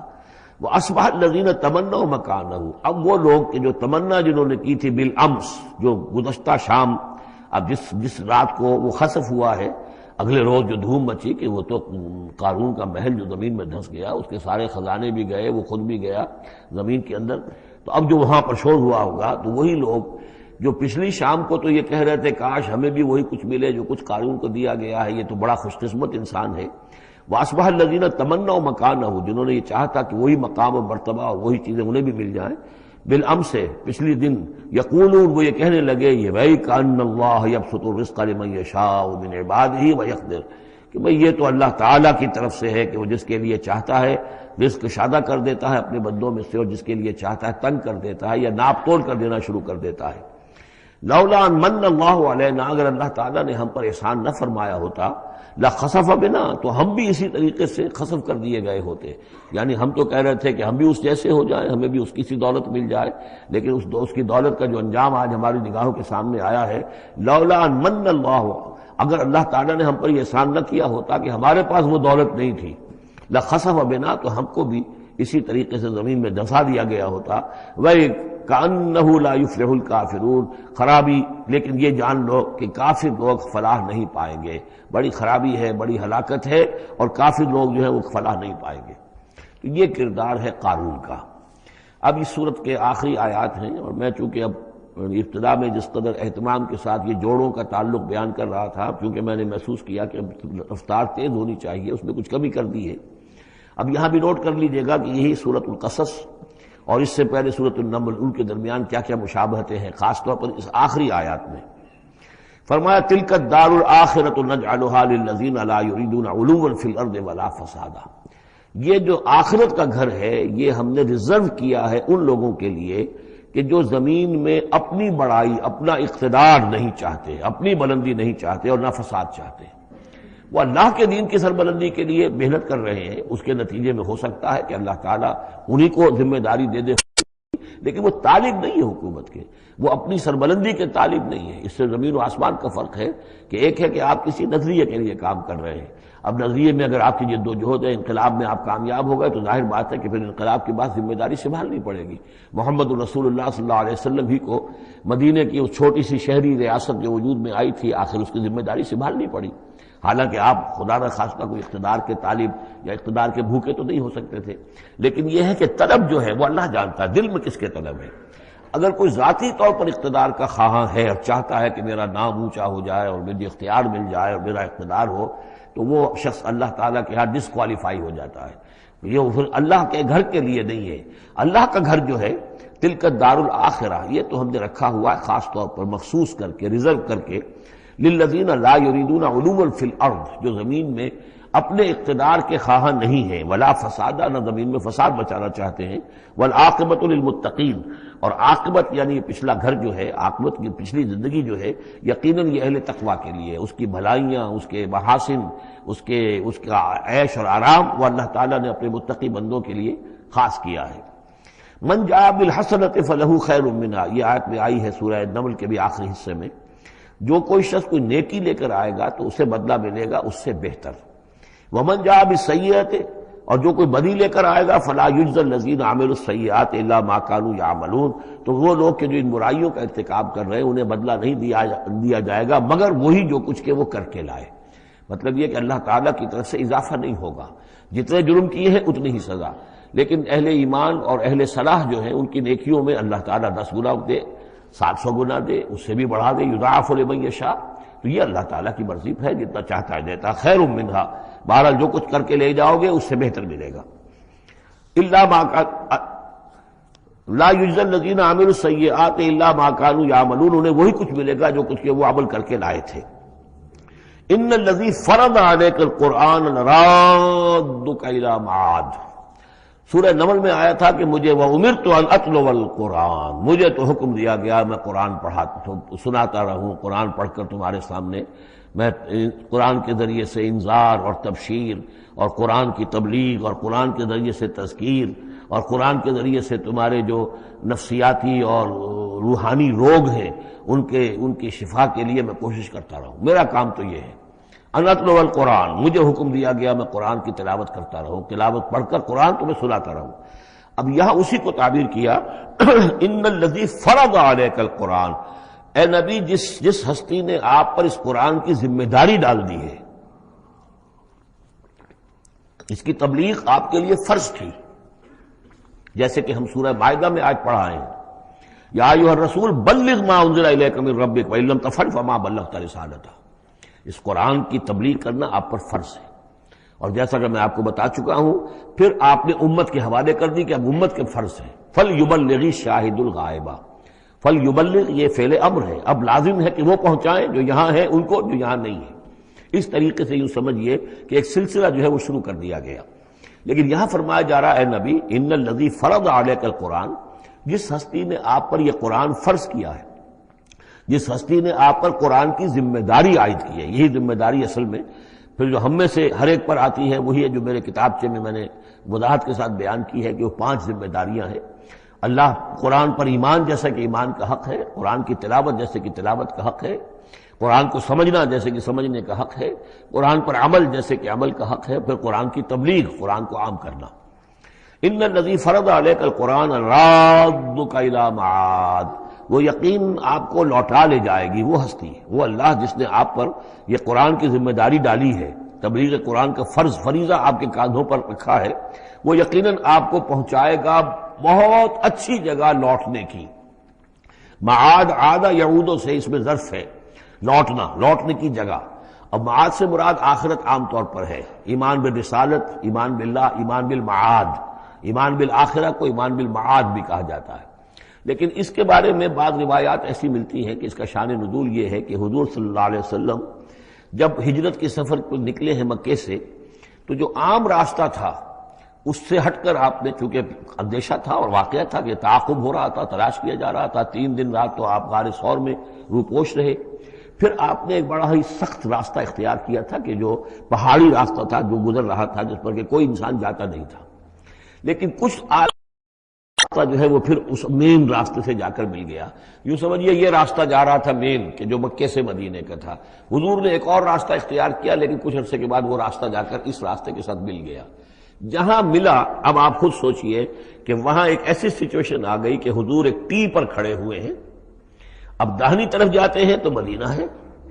اور بائیں طرف جاتے ہیں تو مکہ ہے۔ اس وقت حضور کے دل میں ایک ہوک سی اٹھی ہے،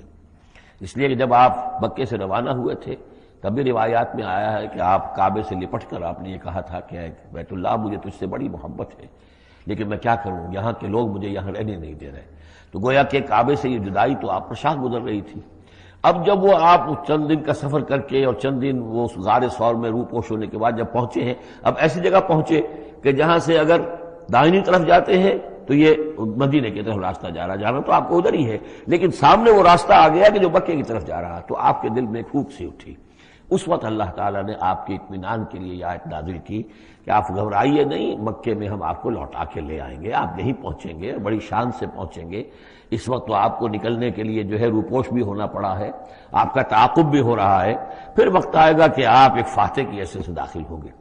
تو یہ بھی اس کی ایک روایت چونکہ ہے تو یہ مفہوم بھی اس میں نکل سکتا ہے، لیکن عام طور پر یہ ہے، اس سے مراد میرے نزدیک یہی ہے کہ آپ کے لیے جیسے کہ سورۃ الضحیٰ میں کہا گیا ہے وَلَلْآخِرَةُ خَيْرٌ لَكَ مِنَ الْأُولَىٰ، اے نبی آپ کے لیے آخرت جو ہے اس دنیا سے کہیں بہتر ہے، لہذا آپ کے لیے تو یوں سمجھیے کہ جو اللہ لوٹا کر آپ کو لے جائے گا معاد میں، تو وہ معاد آپ کے لیے معادن، یہ گویا کہ یہ تفخیم کے لیے ہے نکرہ، بہت عمدہ جگہ لوٹانے کی، جس کے لیے یہ بھی کہا گیا عسیٰ ان یبعثک ربک مقاما محمودا، وہاں پر جو آپ کو مقام ملنا ہے مقام محمود، اور جو جنت حضور کی ہوگی جس کا کیا تصور کوئی کر سکتا ہے، تو ادھر اشارہ ہے۔ ان الذی فرض علیک القرآن رادک الی معاد قل ربی اعلم من جاء بالہدی، کہہ دیجئے کہ میرا رب خوب جانتا ہے کہ کون ہدایت لے کر آیا، کون راہ کی سوجھ لے کر آیا، کون ہدایت لے کر آیا، ومن هو فی ضلال مبین، اور کون وہ ہے کہ جو کھلی گمراہی میں پڑا ہوا ہے۔ وما کنت ترجو ان یلقی الیک الکتاب، اور اے نبی آپ کو تو کوئی توقع نہیں تھی کہ آپ کو کتاب دی جائے گی، کتاب القا کی جائے گی۔ یہی بات آئی ہے سورہ نمل کے اندر بھی وَإِنَّكَ لَتُلَقَّى الْقُرْآنُ مِن لَّدُنْ حَكِيمٍ حَلِيمٍ، یہ قرآن تو آپ کو دیا گیا ہے، ایسا نہیں ہے کہ آپ متوقع تھے، آپ چاہتے تھے، آپ کو چلہ کشی کر رہے تھے کہ کوئی مجھے بھی کوئی روحانیت حاصل ہو جائے اور کوئی غیب کی میں تعلیم غیب کی معلومات حاصل کر لوں، معاذ اللہ آپ کا تو مزاج ہی وہ نہیں تھا۔ ایک بہت ہی جو سمجھیے شریف انسان اور ایک شریف تاجر، اسی لیے حضور نے فرمایا تاجر الصدوق الامین مع النبیین والصدیقین والشہداء، وہ تاجر تو بالکل سچا ہو، جھوٹ کی آمیزش نہ ہونے دے، اور امین ہو، امانت دار ہو، اس کا رتبہ جو ہے وہ تو انبیاء اور صدیقین اور شہداء کے ساتھ ہے، اس جماعت میں شریک ہوگا وہ۔ تو حضور کی زندگی وہ تھی، لہذا یہاں فرمایا ہے کہ وما کنت ترجو، آپ تو کوئی امیدوار نہیں تھے، نہ آپ کو یہ توقع تھی کہ آپ پر یہ کتاب اتاری جائے گی، الا رحمۃ من ربک، یہ تو اللہ کی رحمت ہوئی ہے، اس کی مہربانی ہے کہ آپ کو اس نے چنا ہے، پسند کیا ہے، اور آپ کو اللہ تعالیٰ نے یہ کتاب عطا فرمائی۔ فلا تکونن ظہیرا للکافرین، تو آپ کافروں کے پشت پناہ نہ بنے۔ اس میں اشارہ ہو رہا ہے اصل میں، جیسے کہ ہم پڑھ چکے ہیں سورہ نساء کے اندر کہ اے مسلمانوں، گویا کہ یہ بات کہی گئی تھی کہ تم اپنی عصبیت اور قبائلی عصبیت کی وجہ سے، تمہارا ایک شخص ہے منافق ہے، اس نے وہ چوری بھی کی تھی، اب تم اس کی پشت پناہی کر رہے ہو اور سارا کا سارا الزام یہودی پر ڈالنا چاہ رہے ہو، تو یہ عصبیت جاہلیت ہے۔ یہاں ذکر کیا جا رہا ہے فلا تکونن ظہیرا للکافرین۔ اب ظاہر بات ہے کہ حضور جب مکے میں دعوت دے رہے ہیں تو اب رشتے جو ہیں وہ کٹ رہے ہیں، گویا کہ ابو لہب سگا چچا ہے لیکن دشمنی کے انتہا کیے ہوئے ہیں، تو یہ جو آپ نے فرمایا، اب آپ اپنے رشتوں کو ان کافرین کے ساتھ، اب آپ اپنے تعلقات کو کوئی اہمیت نہ دیں، ان کے ساتھ کسی عصبیت کا کوئی اگر اثر کہیں ہو بھی، کہیں اگر کوئی یعنی بہت ہی ادنا سا خفیف سا بھی شائبہ اگر دل میں ہو تو اس کو بھی آپ نکال دیجئے۔ یہی لفظ کہے تھے حضرت موسیٰ علیہ السلام نے جب وہ قبطی مارا گیا تھا ان کے ہاتھوں، کہ جب اللہ تعالیٰ نے توبہ قبول کر لی کہ میں کبھی بھی ابھی کسی کافر کا اور کسی ایسے شخص کا، میں ظالم کا ظہیر نہیں بنوں گا، پشت پناہ نہیں بنوں گا، تو وہی حکم حضور کو دیا جا رہا ہے۔ وَلَا يَصُدَّنَّكَ عَنْ آيَاتِ اللَّهِ بَعْدَ إِذْ أُنزِلَتْ إِلَيْكَ، یہ اسی سورہ مبارکہ میں یہ آیت نمبر 17 تھی یہ۔ وَلَا يَصُدُّنَّكَ عَنْ آيَاتِ اللَّهِ بَعْدَ إِذْ أُنزِلَتْ إِلَيْكَ، اور نہ آپ کو برگشتہ کر سکیں، روک سکیں، آپ کے رخ کو موڑ دیں اللہ کی آیات سے، بعد اذ انزلت الیک، جبکہ وہ آپ پر نازل کر دی گئیں، ودعو الی ربک، یعنی یہ آپ کے کنبے والے، قبیلے والے، آپ کے یہ قریش جو ہیں، جو آپ ہی کے قبیلے کے لوگ ہیں، اگر آپ ان کے ساتھ کوئی اپنا بھائی چارہ رکھیں گے اور کوئی ان کے ساتھ تعلق قلبی جو ہے استوار رکھنے کی کوشش کریں گے، اگر کسی درجے میں بھی یہ قبائلیت جو ہے آپ کے اندر رہی تو یہ روک دیں گے پھر آپ کو، یہ تو پھر اس سے استعمال کریں گے اور اس کی بنا پر جو ہے وہ پریشرائز کرنے میں آپ کو کامیاب ہو جائیں گے کہ وہ آپ کو قرآن مجید کی جو آیات آپ پر نازل ہو رہی ہیں ان سے برگشتہ کر دیں۔ وَلَا يَصُدُّنَّكَ، اور نہ کرنے پائیں آپ کو برگشتہ اللہ کی آیات سے، بعد اذ انزلت الیک، اس کے بعد کہ وہ آپ پر نازل کر دی گئی ہیں، وَدْعُ إِلَىٰ رَبِّكَ، اور اپنے رب کی طرف دعوت دیتے رہیے، وَلَا تَكُونَنَّ مِنَ الْمُشْرِكِينَ، اور دیکھیے شرک سب سے گھناؤنا جرم ہے تو اس کا کوئی شائبہ بھی اپنے قریب بتانے دیجئے۔ وَلَا تَدْعُ مَعَ اللَّهِ إِلَٰهًا آخر، جیسا کہ میں نے بار بار عرض کیا ہے، اس میں خطاب تو ہوتا ہے بظاہر حضور سے واحد کے سیغے میں، لیکن یہ کہ یہ خطاب صرف حضور سے نہیں ہے بلکہ اصلاً اس کے مخاطب مسلمان ہیں، حضور کے وساطت سے۔ وَلَا تَدْعُ مَعَ اللَّهِ إِلَٰهًا آخر، اور مت کسی کو پکارو اللہ کے ساتھ کسی اور الہ کو، لا الہ الا ہو، اس کے سوا کوئی معبود نہیں ہے، کل شیء ہالک الا وجہہ، ہر شے فنا میں ہے یا فنا ہو جائے گی سوائے اس کا چہرہ۔ اب یہ کہ اللہ کا چہرہ کون سا ہے، اور یہ کہ اگر اللہ کا چہرہ جو ہے صرف اس کے لیے فنا نہیں تو کیا اللہ کے لیے کوئی باقی اعضاء بھی ہیں، ان کے لیے فنا ہے؟ معاذ اللہ ثم معاذ اللہ۔ یہ آیات جیسا کہ میں نے عرض کیا کہ اللہ کی ذات سے متعلق ہوں، عالم سے متعلق ہوں، عالم غیب اور عالم آخرہ کی، ان کے بارے میں بس جتنا کچھ بتا دیا ہے اس کے اوپر اکتفا کی جائے، اس سے آگے منطق کے حوالے سے اس کا جو ہے لازم اور ملزوم کے ایک ایک قدم بڑھاتے نہ جائیں تو اس میں یہ ہے کہ انسان جو پھر غلط راستے پر پڑ جائے گا۔ العجز عن درک ذات ادراکو، حضرت ابوبکر صدیق نے فرمایا تھا اللہ تعالیٰ کی ذات تو وہ ہے کہ جب انسان یہ سمجھ لے کہ میں اس کی ذات کو نہیں سمجھ سکتا، بس یہی ادراک ہے، یہی معرفت ہے کہ اللہ کی ذات جو ہے وراء الورا ثم وراء الورا ثم وراء الورا۔ یہ الفاظ شیخ احمد سرہندی، جن کو ہم مجدد الفسانی رحمۃ اللہ علیہ کے نام سے جانتے ہیں، وہ اپنے خطوط میں مکاتیب میں انہوں نے بار بار یہ الفاظ کہے، ذات باری تعالیٰ وراء الورا ثم وراء الورا ثم وراء الورا، اس کا کوئی تصور کسی انسان کے لیے ممکن نہیں ہے۔ لیکن یہ کہ ہر شے ہلاک ہو جانے والی ہے سوائے اللہ کے چہرے کے، ظاہر بات ہے کہ ہر شے کے لیے فنا ہے، اور یہاں پہ اکثر لوگوں نے پھر اس منہ سے مراد لیا پوری ہستی، جیسے کہ ہم بھی کسی کے منہ دیکھو کہ یہ کام کر رہا ہے تو گویا کہ کسی کے لیے، کسی کے رضا جوئی کے لیے کر رہا ہے، تو اس اعتبار سے گویا کہ ذات باری تعالیٰ تو ہے کہ جو ہمیشہ قائم رہنے والی ہے، اور یہاں اس کے چہرے سے مراد اس کی پوری ذات ہے۔ باقی جو کچھ ہے، اب جو ہمارے ہاں صوفیہ ہیں جو وحدت وجود کے قائل ہیں وہ تو اب بھی سمجھتے ہیں کہ باقی جو کچھ ہے وہ ہے ہی نہیں، معدوم کے درجے میں ہے، اس کی کوئی حقیقت نہیں ہے۔ کل ما فی الکون وہم او خیال او وقوف فی المرایا او ظلال، جو بھی کچھ اس کائنات کے اندر ہے اللہ کی ذات کے سوا یا تو وہ وہم ہے، کل ما فی الکون وہم او خیال او وقوف فی المرایا، یا جیسے کہ شیشوں میں عکس نظر آتے ہیں، آئینہ قد آدم ہے، آپ اس کے سامنے کھڑے ہیں تو آپ پیچھے بھی نظر آ رہے ہیں اس کے، ہیں تو نہیں آپ وہاں، جو جیسے کہ شیشے میں عکس ہوتا ہے کہ اس کا وجود کوئی نہیں، اسی طریقے سے یہ کائنات جو ہے اپنی اصل کے اعتبار سے معدوم کے درجے میں ہے۔ اور پھر یہ کہ یہ بھی ہمارا عقیدہ ہے کہ ہر شے فنا ہو جائے گی۔ لہ الحکم، اسی کے لیے ہے اختیار، بادشاہی، حکومت، وَإِلَيْهِ تُرْجَعُونَ، اور اسی کی طرف تم لوٹا دیے جاؤ گے۔ یہاں یہ 4 سورتیں جو تھیں اس سورہ اس گروپ کی، وہ میں نے